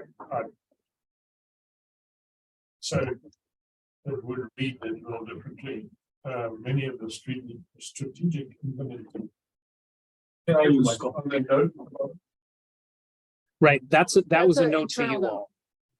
That's not to go in the plan, that's a note for you. Yeah. As to why it appears, why you're not seeing all of the, but the note to us would be more, I think, more understandable. No, it's but a it's a note for note to the you process. for this discussion. It will not be in the final plan. For you all. Yes, and you. Doesn't need to be edited. No more. No. It's on that page. So the graph, everybody good with the graph? Yep. Page 3, transportation sector. Last paragraph, I have a couple of notes. In addition to land use and infrastructure changes, that paragraph? Yep. Okay. Talks about personal vehicle use.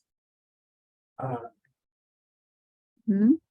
Somehow, I think we need to be focusing on reducing the need for and number of personal vehicles.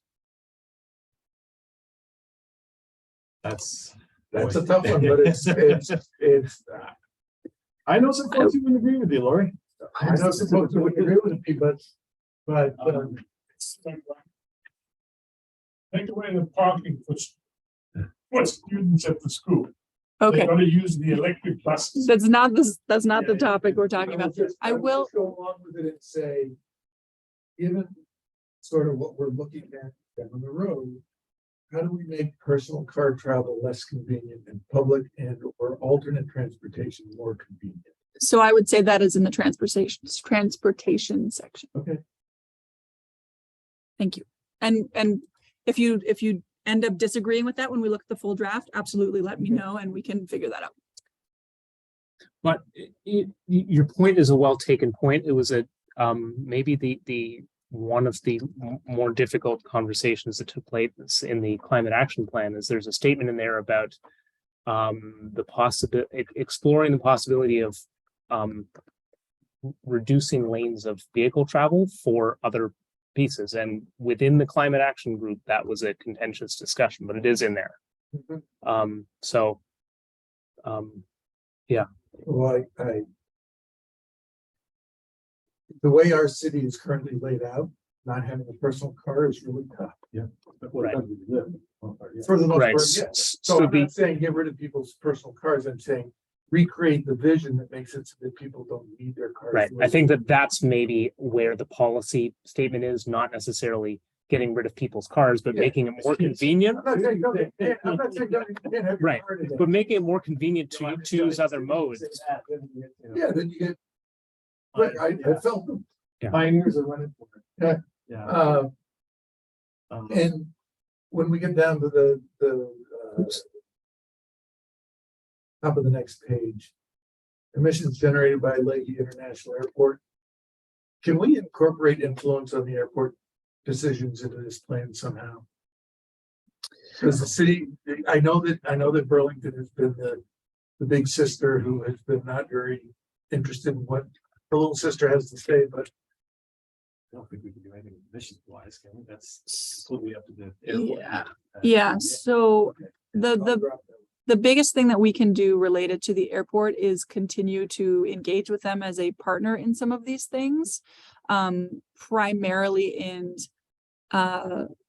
land use and ground transportation related things around the airport and the aviation related businesses that develop around the airport that are not on airport land or in South Burlington. We Governing emissions and Yeah, it gets stickier. Right, we There's a lot of may be able affairs. to add a little bit in there to say something to the effect of support efforts to. The good news is that our neighboring community that owns the airport has very substantial climate goals as well. And so I think we can take it at their word that it is a goal of theirs. We can talk about being supportive of those. That would be great. Because this is a neutral statement that they're doing it. We can, and you never know when opportunities might present themselves to collaborate, to advocate together with, to our congressional delegation, et cetera, et cetera. Are they not in the midst of redoing their, or reassessing their master plan? They are currently doing a climate plan. Okay. And doing no, I don't believe that they're in the master plan No. update currently. They have many, many plans, but they are actively working on a very large climate plan. Buildings and thermal. I have a couple for transportation. Oh, I'm sorry. Donna, Yep. what would you like to talk? Just under the second line in the second paragraph, where it's talking about passenger cars to walking, biking, and using public transportation.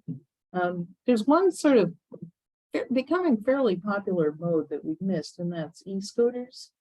There's a fairly, Those things are dangerous. they can be, but you have to realize they're, I think they're cheaper than bicycles They are. and they're easier to store. And so I think we are gonna have to contend with them one way or another. So I'm just gonna mention that. And then So I'm sorry, you would like to add, I would like to add scooters. We don't have to say e-scooters, just put scooters. Then leave the E to the imagination.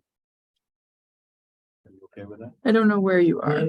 Sorry, second paragraph on transportation section. Yep. To Second, reduce overall second miles. line. Second line. Second So paragraph. walking, biking and using public transportation. Yeah, You don't want to add scooters. or add, you know, Walking, bike, scooters.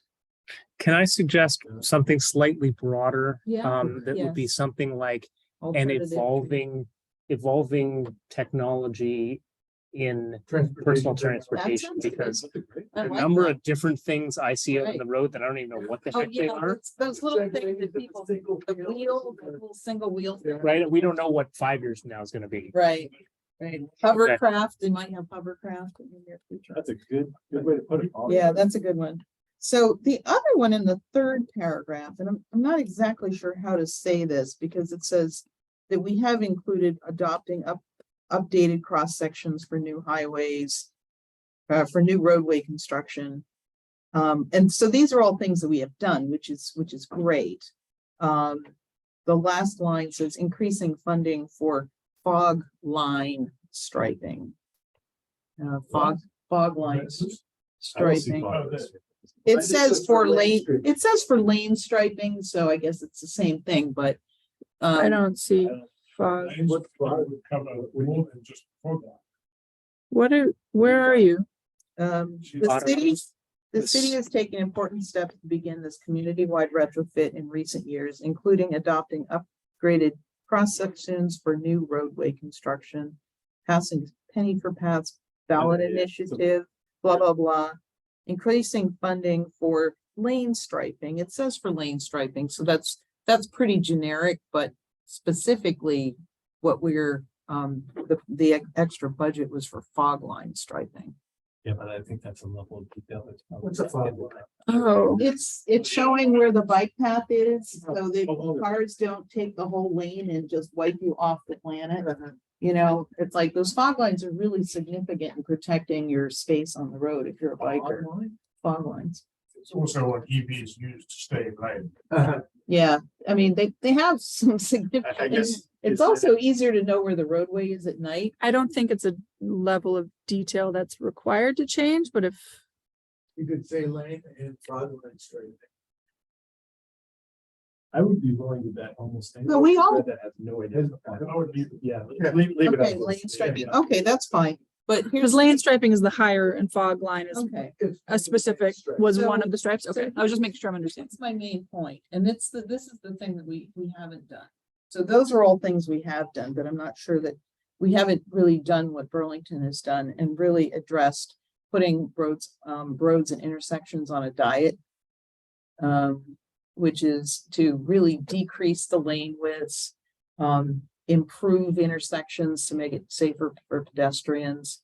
And like, we haven't really mentioned that. And so I'd just like you to add a line that says, you know, for existing infrastructure that's not being rebuilt, that we need to ensure better safety by, you know, road diet is kind of a generic way of describing it that people might not understand, but I think Paul knows where I'm going You're with talking this. traffic calming.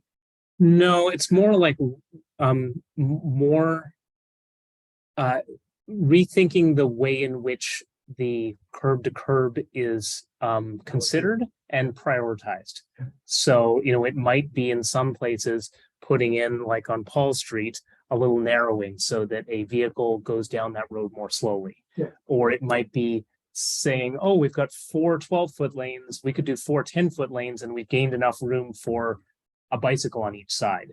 Yeah. It's things like that. It could be traffic calming, but it might also be prioritization. It might not necessarily just, you know, there's a Yeah, whole. Burlington. Is did it quite a lot that you've transportation? Probably seen it, where they put in. This is the- energy. They put in This the is orange. Transportation. In energy. Yeah. There's a whole separate section on transportation. I'm wondering Oh, where there's this should live. probably a line to be added at the end of this paragraph that says, as we look forward, this can be, you know, Yeah. this should be advanced in our to the next stage and then talked about in the transportation Yeah, section. because we're not talking about, Because this talks only about the we are past in there. talking about community-wide retrofits. Yeah, And these things do Which is, improve transportation energy consumption because they make vehicles go slower They or do. fewer vehicles. So they- understood, but the transportation section speaks quite a bit about Yes. a lot of other things. but it also makes it easier to walk when you put these road diets in place. Guys, It's 9:50. We need to keep going. Okay. Okay, we have Keep gotten through. 2 of we haven't 4 gotten 2 of these. of 1 agenda item. Yeah. Yes. So, I think there is good merit in trying to figure out how we can get more effective feedback on these. Yes. going forward. Otherwise, we could be here until Christmas. But we can only be here for longer. Then I'm just giving it to city council in the state it's in. The 31st is not this. There's a whole new package. It's the second half of this package at this point, Yeah. plus the rest of the Yeah. new package. Let's get through this one. Okay. Where we, all right, Donna, you finished with Yep. that one? We're Yeah. on to page 4. Buildings and thermal. So, fourth paragraph. Oh, we got something more to be on. Yeah, sorry. That's all right. Talk about weatherization, electrification, there's existing homes and construction of new homes, et cetera. We also need to encourage smaller and less resource intensive buildings. Oh, what? Smaller Yeah. and less resource intensive buildings. How do we incentivize smaller footprint homes in all locations? Tax or impact fees on square footage. better- Is that really something you want to get into right now? I don't know about that, Lori.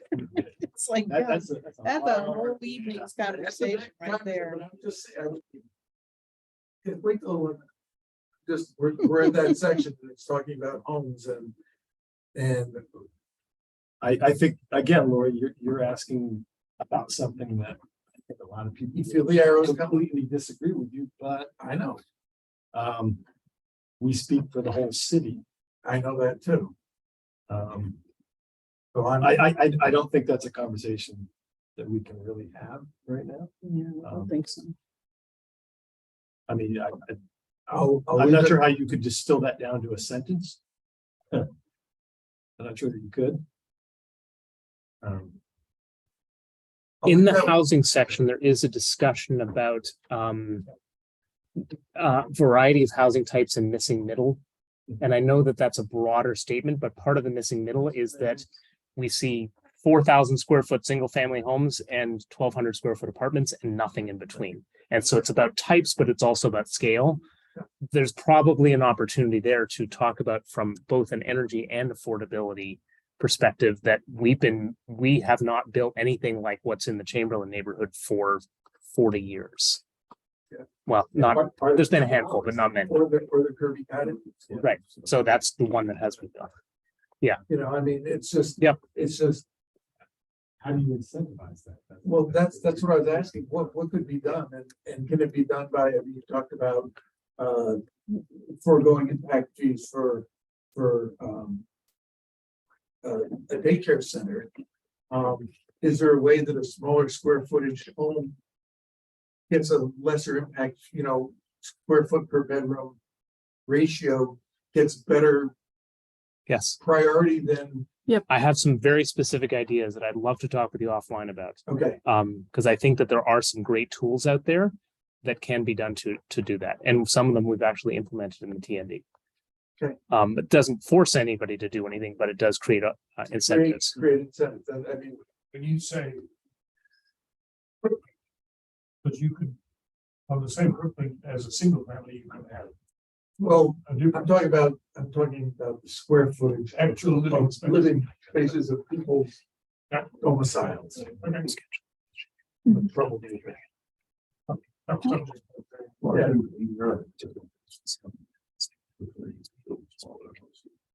Yeah.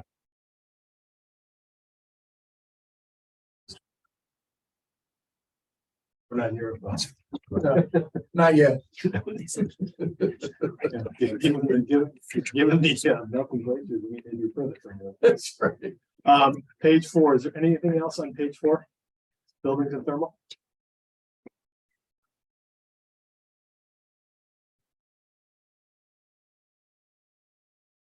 Page 5.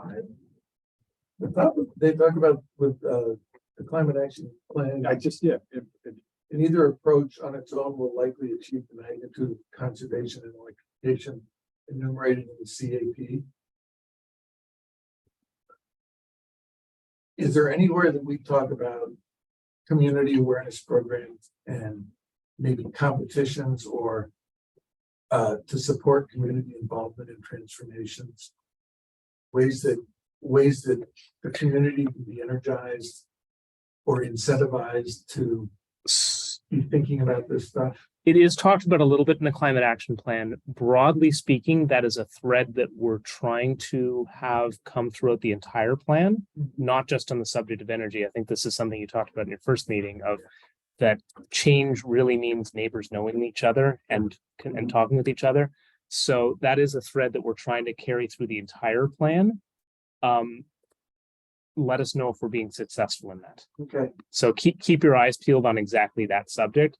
Because it's probably, we feel like it's probably got to be distributed throughout and because the whole point of it is it's grassroots. and it would be wonderful to have like district competitions.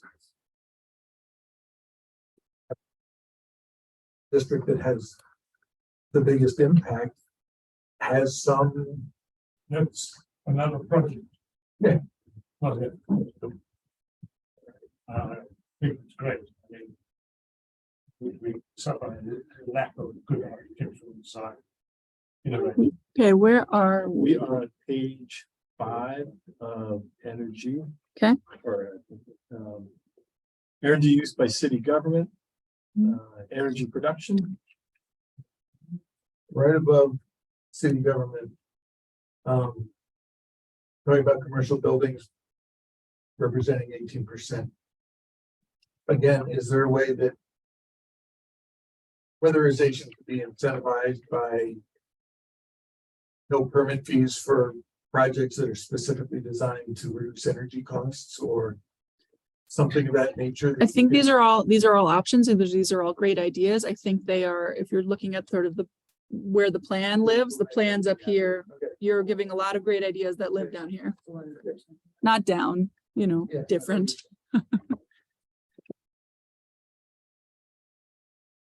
Page 5. Page 6. Outreach and implementation. There are no thermal power plants located in South Burlington. I know you want to change that, Michael. Yeah. I would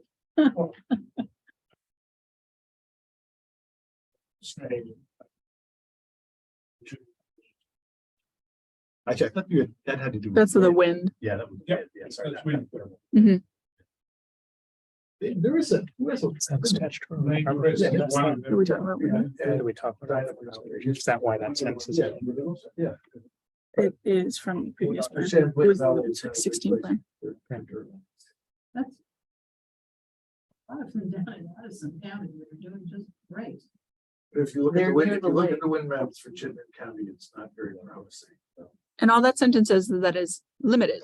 Limited. Okay. Yeah. It is not, I was reading the That bottom. says unfavorable climatic conditions, and I'm not sure why it said that. because I would say, and perhaps not ideal wind conditions. It's changed a lot.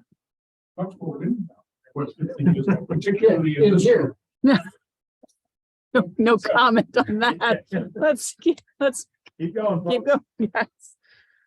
I'm talking about cold. It's not as. So what do you want to do? Where are we good with that section? We'll take a look. I saw a lot of head nodding in the outreach and implementation to your last comment, Lori, about the neighbor to neighbor. That it needs to, this is one of the places where that thread is supposed to Yeah. exist. Yeah.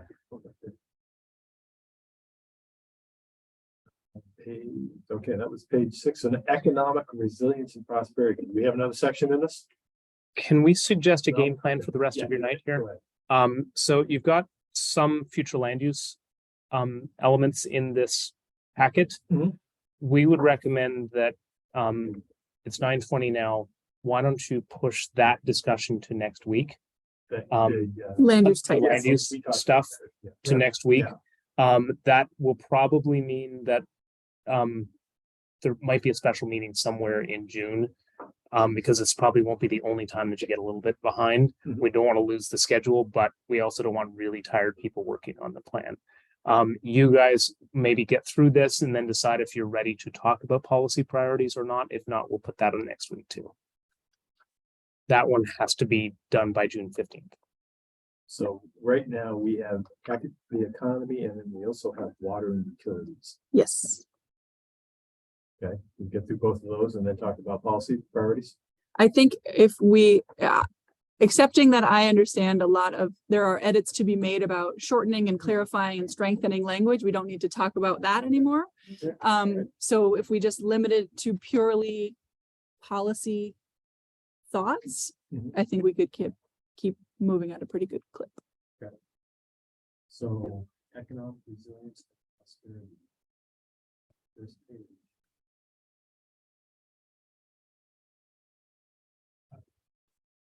I put some very simple things and objective, policy objectives, which will make those reports good. Direct. Positive statement. Plan for and support. Rather than just. Okay.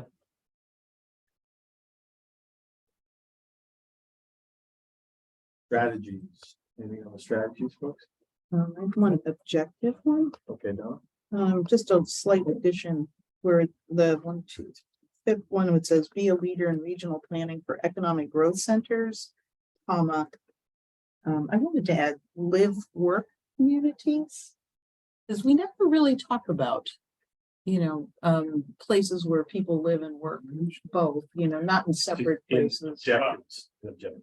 And then commuting corridors and environmental protection with neighboring. Because, it's like, we don't really focus too much on living and working and, we say in the same community, but literally a lot of the people in South Burlington. Which bullet are you on? work in their own homes. Fifth So fifth Right. bullet, be a leader in bullet, Okay. You just wanted to add. live work communities. Yes, Okay. with that? This second bullet, I just was wondering if we could add, it talks about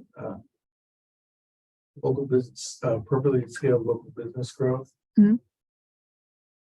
That being locally.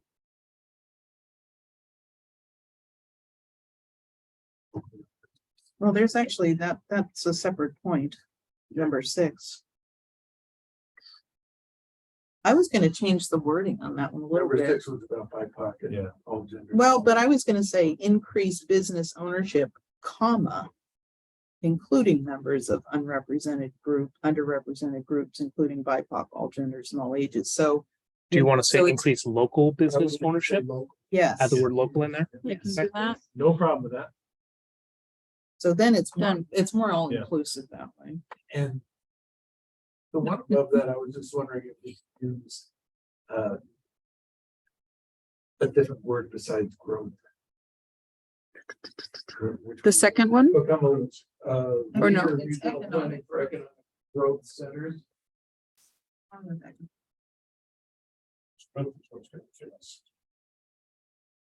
just wondering if we could have economic. Vibrant economic centers or something rather than. We do that. Where are you? Fifth. Five. 5. Identify, Oh, okay, all right. be a leader in planning for vibrant economic centers instead of economic Okay. growth centers. Sounds good. It's a slightly different Yeah. thing. A little bit I don't know if I different. would agree with that, but I might be voted on that. It just, It's just more generic. we may have growth, but growth. But it does change the context of what being said. Mm. It changes the meaning, so it would be with the, I'm wanting to change. Lori is wanting to, right. I guess I would disagree, but Hmm. I wanted to change the meaning because growth, our focus on growth is perpetuating this track that we're going down that has a bright light at the end of it, which is a train heading. Well, say economically stagnant centers either. That's why I said vibrant. I We can have vibrant, healthy, exciting, prosperous things. It doesn't necessarily mean that we need economic growth. If we're healthy and everything's doing well here, why are we focused on growth? Because there are growth more runs people. against- Yeah, because there's more people. I'll leave it there. I would disagree with Lori, but I would keep growth. Very fundamental. No, I agree, but Because if we don't stop growth, I'm talking about global scale. So- Don't get to equilibrium. 1950s zero population growth, but that went away. But economic equilibrium, we're not growing, but we're holding our own. We might make it, but if we continue to grow, which means continue to consume, continue to burn fossil fuels, we won't stop it. But there's a very emotive word today. I opened a Pandora's box. I'm happy to move on to it, but it's. I will, I've noted it. In the interest of time, I think maybe we move on for now. I guess my only point about the only point I want to make about this bullet point, it is about regional planning for centers. Is, to me, the word center is actually the more important word, that the economic activities are in intentional areas. So it's a little bit of a, I even like economic centers. I'm good. The word growth, I have flagged it and we will, yes, and we'll move on. What about the next? okay.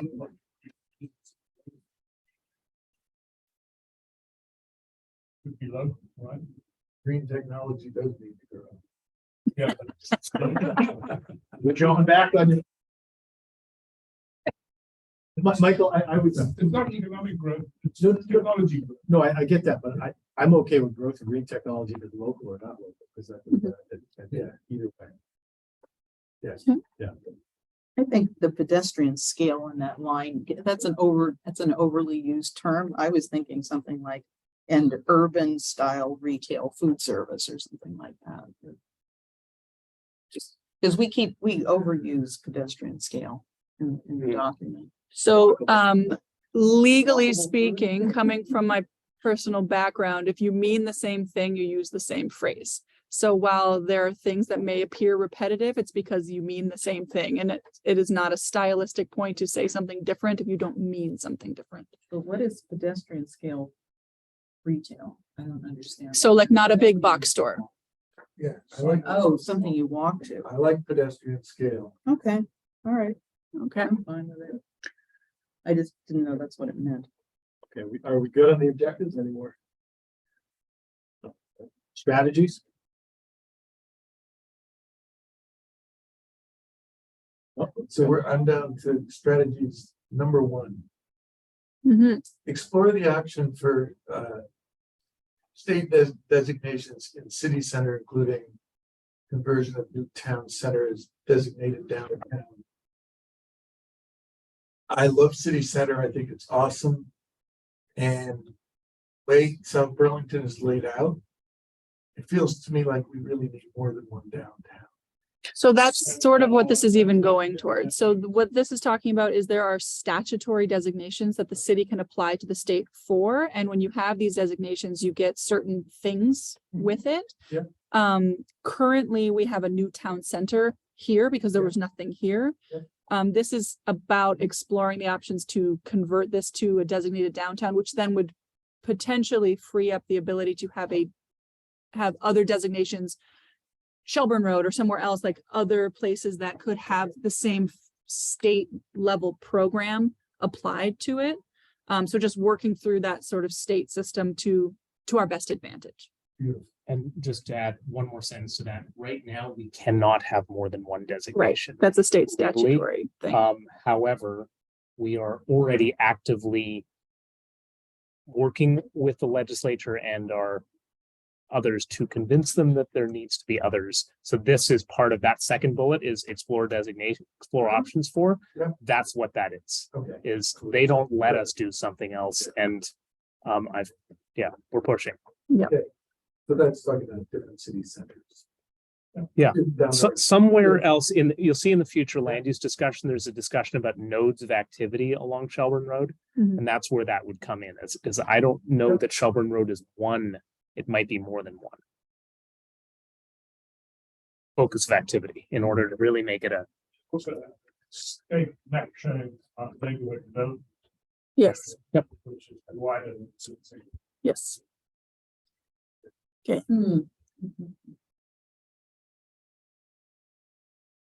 Anything else on strategies? Inventory analysis and challenges. Well, the last line is definitely a challenge, and I kind of question whether or not that's even possible.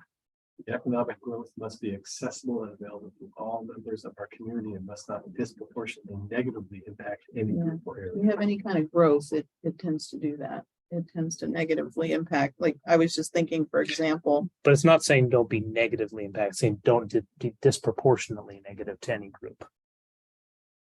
so if older neighborhoods along Shelburne Road and Williston Road are, people start buying homes, tearing them down and putting up condos, that's not negatively affecting the neighborhoods or certain. Think that Group of your people. objective of this plan is that neighborhoods should be thriving, that Yes. evolving isn't the same. Evolving to incorporate things can be making a neighborhood more resilient, not less. Oh, It might be changed, not everybody might be happy, but that doesn't mean it Right. makes it worse. Well, I don't disagree with the intent of this. It's just, I'm saying it doesn't usually work out that way. It doesn't mean we can't try. We can try. We'll move on. Aspirational, that's Alright. good. Land use. With the caveat that there is much more in-depth discussion of land use. Not today. So this is land use within the subject of economic activity. Economic development, Yes. economic vibrancy. prosperity and vibrancy and whatever words are resilience. Good word. It says traditionally zoning separated use is seen as incompatible. I thought that the heading of that should, rather than be development option, is zoning for more mixed use areas. I think it is written as development of more mixed use areas because it is not necessarily only through zoning. There's the opportunity for those state designations, there's opportunity for incentivization. That is setting up the why things are currently not mixed use.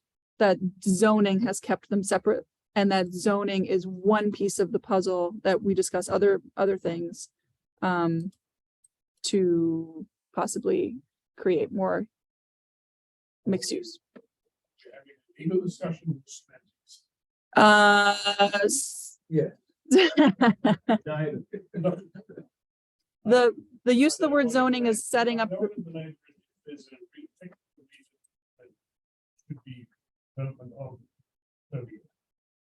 I think by change the context of what's being said. Yep. That was the issue. Chelsea, please. that zoning is one of the things, but there are other things. If the concern is around the word development, which we've heard, there are other words that we can be exploring, like creation. Creation is fine with me. If that's at the heart of your concerns, Michael. Yes. Yes, okay. Do we like creation? I think That's great. I can go with that. Done. Or establish, yeah. Yes.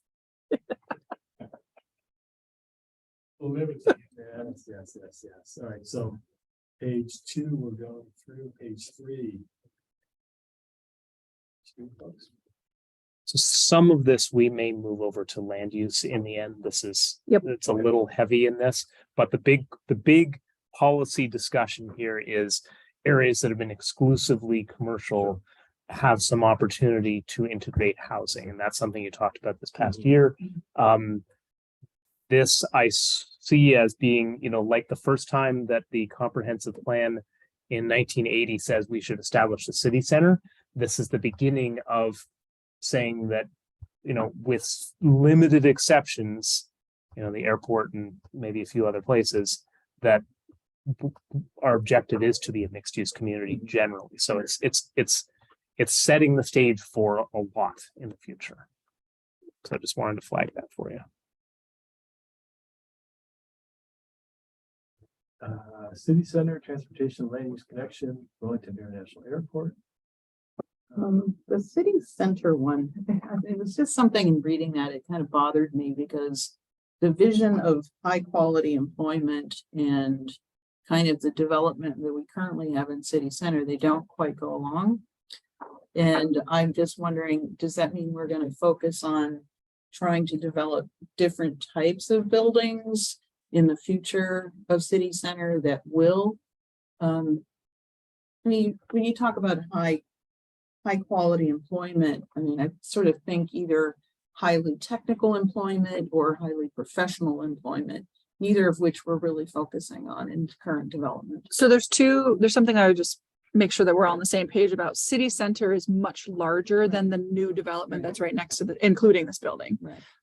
So yes, the buildings that have been built on empty lots are designed a certain way and have certain types of commercial spaces design in them. City center is a much larger area.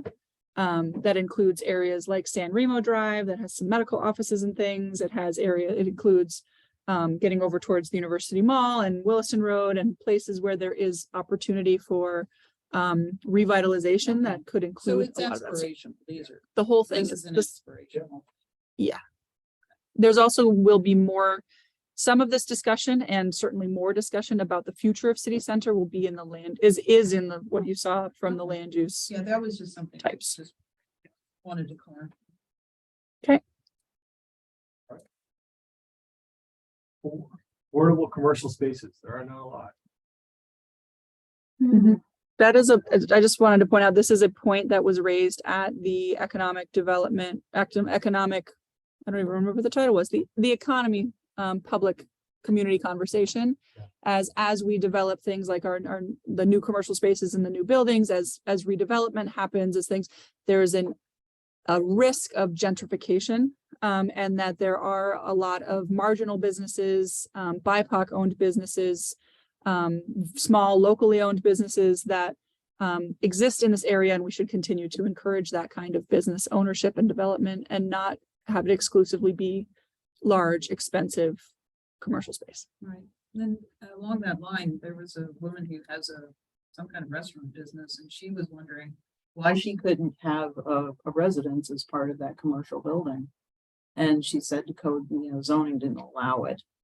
And I thought, Did you ever hear that? wonder why not? We've heard of varying things. So that's kind of a traditional way of having Yep. affordable, business and residential space, so maybe that's something we can look at. Or shop houses. Shop house. Is that what they're called? Okay, Yeah, I mean, it's very traditional. All right, direct city process, permitting and governance, promotion and marketing, hey, The first sentence.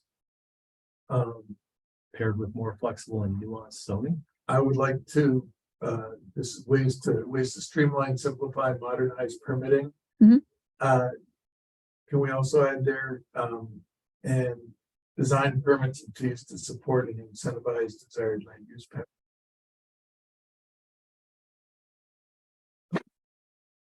In support and incentivize desired land use patterns. So Where are you? under permitting and No, I know, but where are you going with that? What are you looking for? where I'm going with that is if we want to have how we design our permitting and our fees can support, like Paul was talking Mhm. about, you're doing a childcare center, you're not going to have the impact fees. So we're supporting that development. The way we set up our fees and our permit and our incentives, we can impact through the permitting process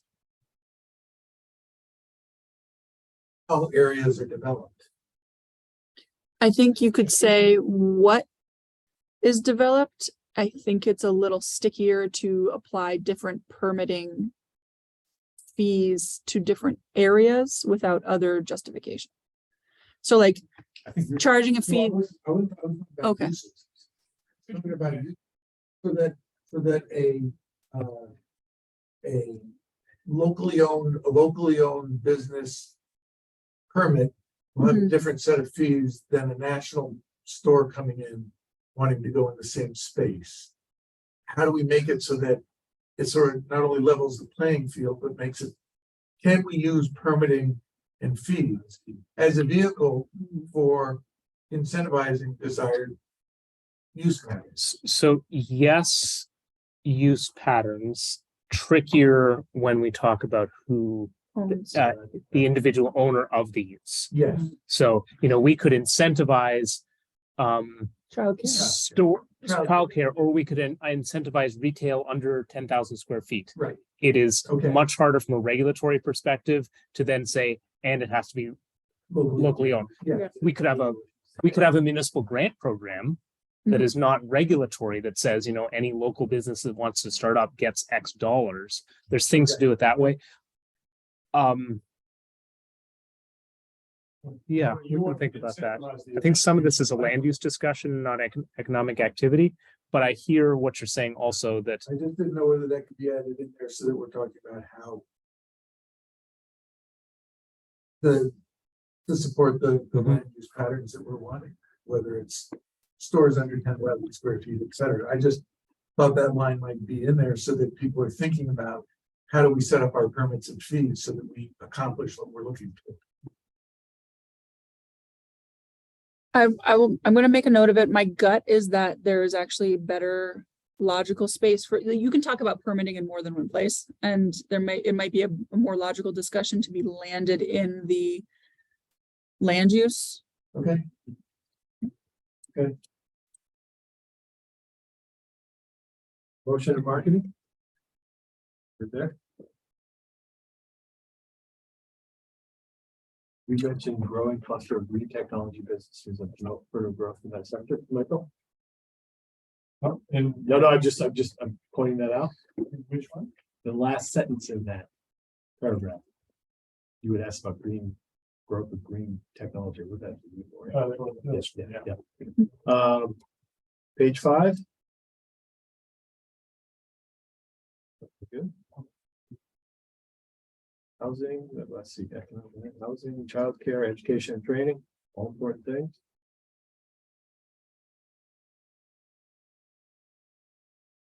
Water and utilities. Then the comment on fourth objective, policy objective. Plan for facilities that meet the needs. I meet the needs of a changing climate. I thought we should maybe say plan facilities that protect all residents in all parts of the city from the impacts of climate change. As a whole. That all seems like a different bullet point, doesn't it? No, it's just Okay. The Change. same, it's just rearranged. All right. Yeah, we can, needs is not quite the right word in there. No, it wasn't, no. We are going to try in this area to find some more specific targets. In the objectives were, and we've been working with the stormwater division on some of that. Where it talks about nutrient loading, et cetera, we have very specific flow restoration requirements for our streams and stormwater, and there's a massive continued job to be done that has already been a massive job, but we can add more numbers to it and not just say we got to do stuff. Just like the climate goals, we want to be, and they're climate related, of course, too, but we want to try to have measurable objectives wherever we can. I had one at the very end, which could go there, and I don't know, all probably know, but I sent on the state's stormwater regulation development committee for a year or so, and there was a lot of talk about best management practices, they call BMPs. So that's one of the things that could be added there, which I wrote at the very end, which is use best management practices or BMPs to avoid the creation or expansion of impervious surfaces in the construction of stormwater infrastructure. Because one of our key goals in many places is not to increase impervious surfaces. And generally speaking, stormwater infrastructure doesn't, but it's worth saying. So my suggestion is to add to that list, use stormwater BMPs to avoid the creation or Is that expansion. an objective or a strategy? Where would that? I would argue that is operations. That's Yeah. Yeah, I do think, Yeah. based on the conversation we've had recently with our stormwater folks, that the city has been a tremendous leader in stormwater work, Mhm. and also to meet our goals is take everything that we've done and ramp it up even more so. So I think that we probably want to add a little more strength to some of these statements, both on the stormwater best management practices are an important component, but the work to be done is across is huge. So we want to make it clear in this plan that it's huge to be done. I'm pretty sure, I mean, I know that Tom Pieper and his successor know this, and I'm pretty sure they use that thing. I just thought it would be worthwhile putting it up, making it a point to continue to do that. But I'm not wedded to it. Along that same Not line, wedded to it. once we get down to strategies, we are Wait, the, wait, hold on a second. we're not So, strategies yet. hold on a second. No, we're not strategies yet. Okay. All right, so to finish off Michael's thought, leave it as is, but strengthen the language that's in there. And not at Michael's point or at Michael's. Well, or us, or somebody said, maybe, like Kelsey said, we're looking for some added other objectives, because they're only 5. well, being 5 is not a problem. I think we're working with DPW to add some more teeth to them. Which I think would meet some of the concerns about best management practices, because that's what they're doing. But if you add sort of metrics to it, like, I think that would be okay. Strengthen it up. Yep. Okay. Okay. All right, I'm sorry, Donna. On the fourth bullet under strategies. Just sort of, Seek opportunity. to yeah, partner I was with- thinking, just partner with neighborhoods and businesses in the deployment of and add environmentally appropriate and innovative stormwater treatment practices. I guess just to seek opportunities. I think it's the same Funding. partnership. Oh, it's the partnership language, I think. This is one I'm probably gonna scrub to be more aggressive, though. I think, Mhm. you know, based on our work, it probably will need to be, say, something like along the lines of aggressively partner with neighborhoods and businesses to deploy stormwater treatment practices in all places where we can find them, to be honest. Right. Well, and there's some that we haven't I even, mean, I may not use the word aggressive. not but- aggressively, but actively or, Right. you know, but there's some, that- Robustly. but there's Forthrightly. one that nobody around here does, and I'm not sure why, because Chicago like started doing this, like There's a lot of 30 soil type years stuff ago. involved. There's a lot of very Green technical roofs, things. green roofs. Green roofs are a major way of cutting down. And nobody does it. And it's been done in Chicago for 30 years. Having built some green rooms in Vermont, I know they're pretty tough. To do functionally. It's a, you know, it's a commercially available systems and stuff Yeah. like that. And then better use It might be hard to It- keep them certain It's hard things to keep it alive. going here. They did it on top of the the airport garage. Yep. And it survived. They did it in Camp Common Ground. It's barely surviving. It's really tough to keep them. Maybe that's why they're. I actually just sat on one at the airport or at the hospital this afternoon. So there is one. That one is technically in Burlington, but But hey, locally. It also doesn't look like a green roof because it's at ground level, but it's above other things. Anyway, Yeah, so I mean, Okay. there's a lot of different ways of doing it. I just Yeah. think it probably deserves more attention. okay. But I didn't even mention that specifically, just say environmentally appropriate and innovative. Because, you know, it's not a whole lot of innovation in the stormwater management. There's, yeah, let's yeah. keep going. Did we try to seek opportunities and just change it to partner with, or did we? not? I think we're gonna look at that bullet and turn it up. Anything else on the strategies, folks? Public and regulated utilities and services. Inventory analysis and changes, stormwater. Just want to say one thing about stormwater, and I know that our city is doing great stuff with stormwater. I also know that all of our waterways are still impaired, Yes. and somehow there's a disconnect there, or how do we deal with that?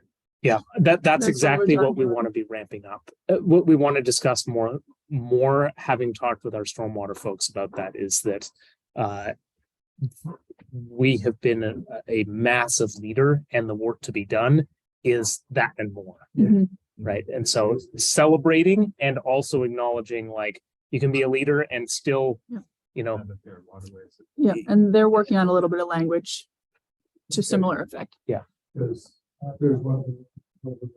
It's just, it's like, most of our we've watersheds. known about these for decades and they're still impaired, and it's kind of a bummer. There are alternatives to green roofs. You can, about 2/3 of my stormwater that comes off my roof goes straight into the ground. Specific stormwater techniques is not what we're talking about. We gotta keep. But, tracking. right. Yeah. This is another place where we may talk about the thread that we talked about in the climate change work, Yeah. though, because one of 1,000 challenging obstacles is this represents change in existing neighborhoods. Yep. And to meet our goals, we'll need a lot of our residents feeling comfortable with retrofits and changes and being heard and be part of the process and be solution oriented. That's And being willing to. But I just said it's relevant to that last. paragraph. oops, sorry. Construction of. Whose rooftops, and sorry, I added Hey, Where you are, Michael? Where are you? last paragraph there. Page two? construction of, Okay, yeah, all right. I added.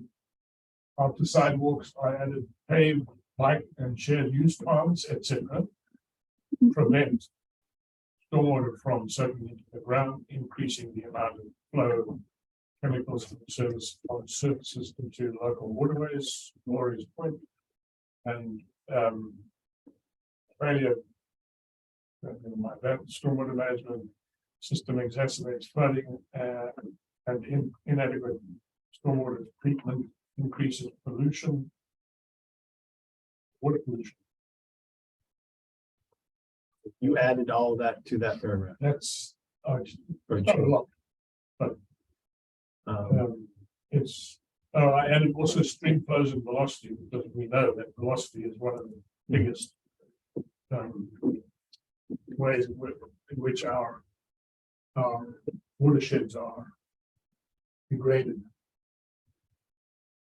So, and obviously one of the things that our stormwater really tries to do is to slow down the flow velocities of these streams. So, Mhm. I think it's worthwhile adding. I'm sorry, the screen now. The red is what you added.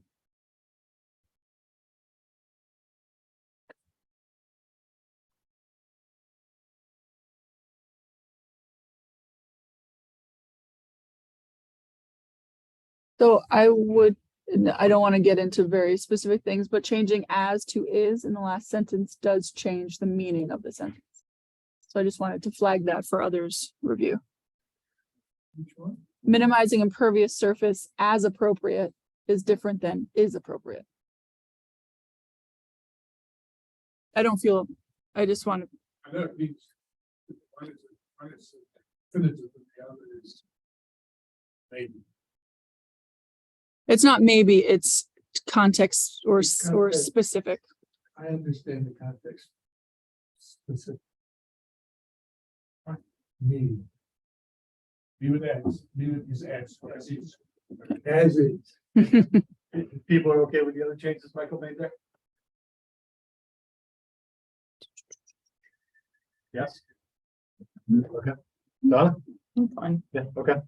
I think I might, I mean, I don't want to wordsmith, but I would probably not use the adjective of paved to bike and shared use paths because the other ones don't talk about paved or unpaved. And there's actually minimal difference between paved and compacted gravel. Impervious. That's fine.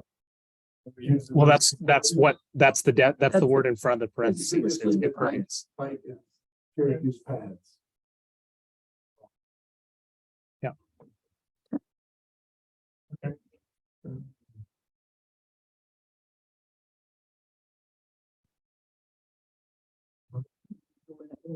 Um,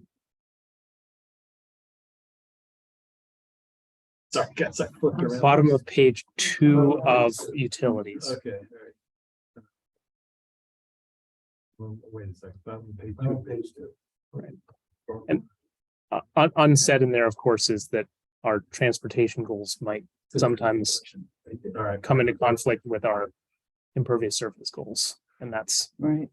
that's for discussions to be had Mhm. on all sorts of topics. page 3, that section. Anything there, folks? Stormwater utility? We have one? Yeah. Great. Yes, we do. Are we the only city in Vermont? The only town in No. Vermont that has one? We were the first. First. We are no Several longer do. the only. Again, we're gonna scrub this section to, I think, have a little more strength on the work that needs to be done yet, while celebrating what we have done. Potable water.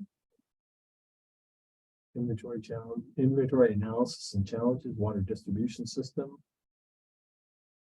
They're building a second tank next to the one off of Dorset Street, is that correct? That is The the proposal. proposal that is anticipated to be in front of the voters next spring. The sentence at the end of page 4. Oh, no. Yes. Nothing on page 4? Is it appropriate for fire district number one water system to be next year? It was mentioned. Fire district number 1 supplies potable water to approximately 80 households in Queen City Park. It's to tell you. We didn't leave you out. So, Page 5. There it is. Wastewater treatment, Favorite subject for everybody. Inventory analysis and challenges. Fine, folks. Has there been a talk about using the wastewater for, geothermal? Not that I am aware of, Water, it's, to be heated. wastewater has a big opportunity for geothermal. 50-degree water is going into the Mhm. 50-degree plus water is going into. Make a note of that. I think that would be a good thing for us to be looking at in the government operations section of the climate action plan. Oh, sure. I think that's a implementation action, but it's a really good idea. So let's make a note of that and make sure that we're. It's a huge resource that's sitting there untapped. All right. Amy, that geothermal. Telecommunications, solid waste. We had a discussion about that. We were talking about all the different haulers that come. All of this got Like- an annual contract. Yeah. Yep.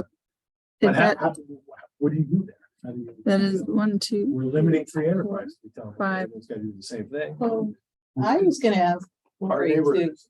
tell- yeah, can you just send us all just So how a do- description of how do we you do did it? that? We just Didn't we put it- Send there's a something out strategy to the related to that. community.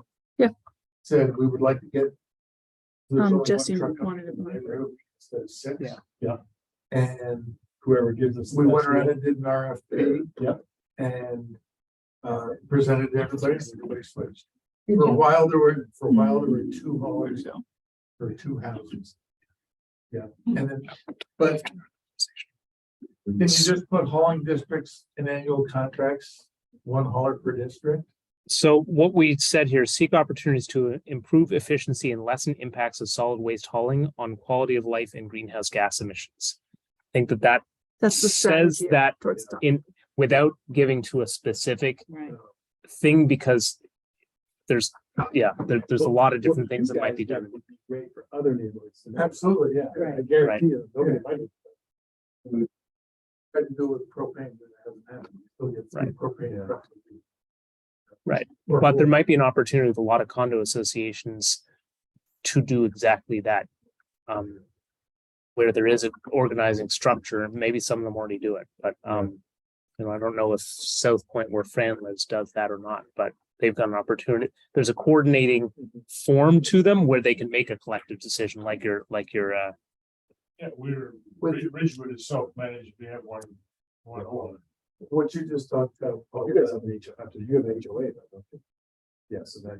Yeah.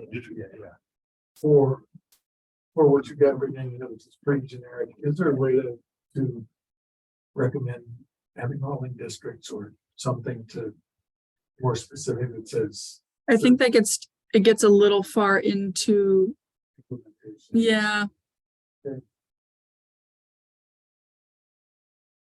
Food agenda. we could add a little bit of language in there that talks about reduce redundancy. We could talk about reducing redundancy of as a statement in there, something like that, mhm. because we talk about lessening traffic and we could talk about reducing redundancy. That might get in that direction without giving a specific like Yeah. district, because it might be an association-based strategy or something. And offer assistance to associations. Is, I think just, I brought it up with my neighborhood and, the condo associations for the condos already do it, but the houses don't. And they're like, well, we can't help you. And I'm like, we're part of the association too, so just a little bit of language Right. at the It association. might be true, is this energy? We are through This is through that section. water and utilities. utilities. We are done with the sections. Yes. Thank We're you going down very much. to- Real quickly, No, you still want to do, we still have to do. I would love to get in 4 minutes or less. Are we on the right track With the policy with priorities, the policy priorities? because you're looking at something different. Oh, okay. I'm just Yeah, making sure. I just haven't gotten down there yet. Okay, are you guys- Oh, you that's guys his- go that's with- his chart. Yes. go with that? Yeah. That's a good point. Yes. That'll be the discussion for, you'll have another week to mull. S100, that kind of has that. Yes, right. Your deadline is, for some of it is mid-24, but I would strongly advocate that let's get out under it quickly so that we're not in a messy area for everybody. And I had a conversation with Kelsey earlier. The only thing I didn't see on here that I really wanted to talk about was the infill conversation that we need to have. I don't see that anywhere in here, and that's something that we really. So I did include the, under the S100, I had a note on the far right-hand side about, strategy description includes addressing 1.8 units an acre density in the SEQ, which is in your current policy priorities.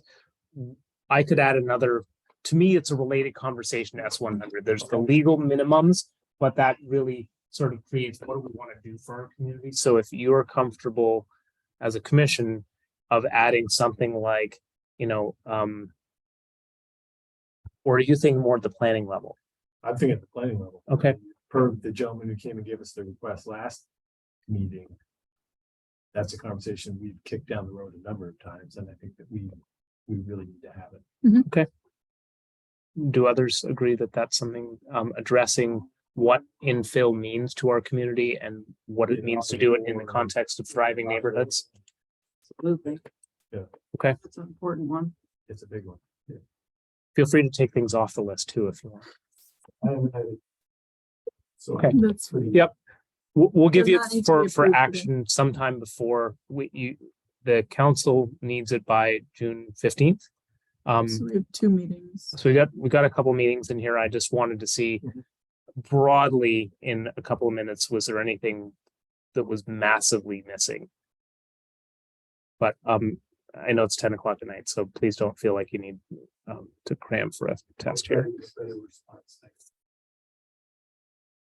Acceptable. I will accept that. Brent was a little there. You know, I had to quickly make an Excel into a PDF. You can zoom. For the other committees, they took out the blue section. For the other committees, they took out the blue section, but Just cell by cell, 400 pages. okay. We have minutes. Minutes, yes. We got do. Minutes. April 25th. We need a motion to approve the minutes of April 25th. Anybody have So moved. Anything? No, nobody had issues with the minutes or any issue? No, okay, so moved. I second it. So you made the. Michael made the initial motion. I second it. Lori seconded. All in favor? Aye. Aye. Before you, No, I guess that's everybody's everybody. We have one abstain, Sue. Don is abstaining. I have a question Okay. about the minutes, who proofreads them? And how many times? Sue reads them, and then one of the two of us gives it a quick look to make sure that there wasn't anything that was egregiously different from what you said, and to try to see if there's a typo, but in the interest of priority of time and effort, we try to give you your packets more than we spend time on typos in minutes, to be totally Yeah. honest. I noticed a few minor typos. Considering the time you have recently been receiving your packets, I figured no further delay was appropriate. Might we get the one this week sooner? Considering Most- it's back most to of it back is- weeks, But most of it, but a big chunk of it is going to be the part that you I can would- deal with. This I would week. So like to get the new stuff, but start with the very first thing on your agenda next week will be the things that you haven't done this week. Yeah. So so if start you reading that. Start reading that, and that'll be the first half of your package. That'll get me going. Yeah, One Exactly. Right, so are we adjourned? You're adjourned if three of you walk out. Like the stuff I sent in on your memo about land use types. We're talking about I this just- next week. I just put those in there as a placeholder and something to start the conversation. Yeah. Not Great. Thank you, everybody. We really appreciate your time.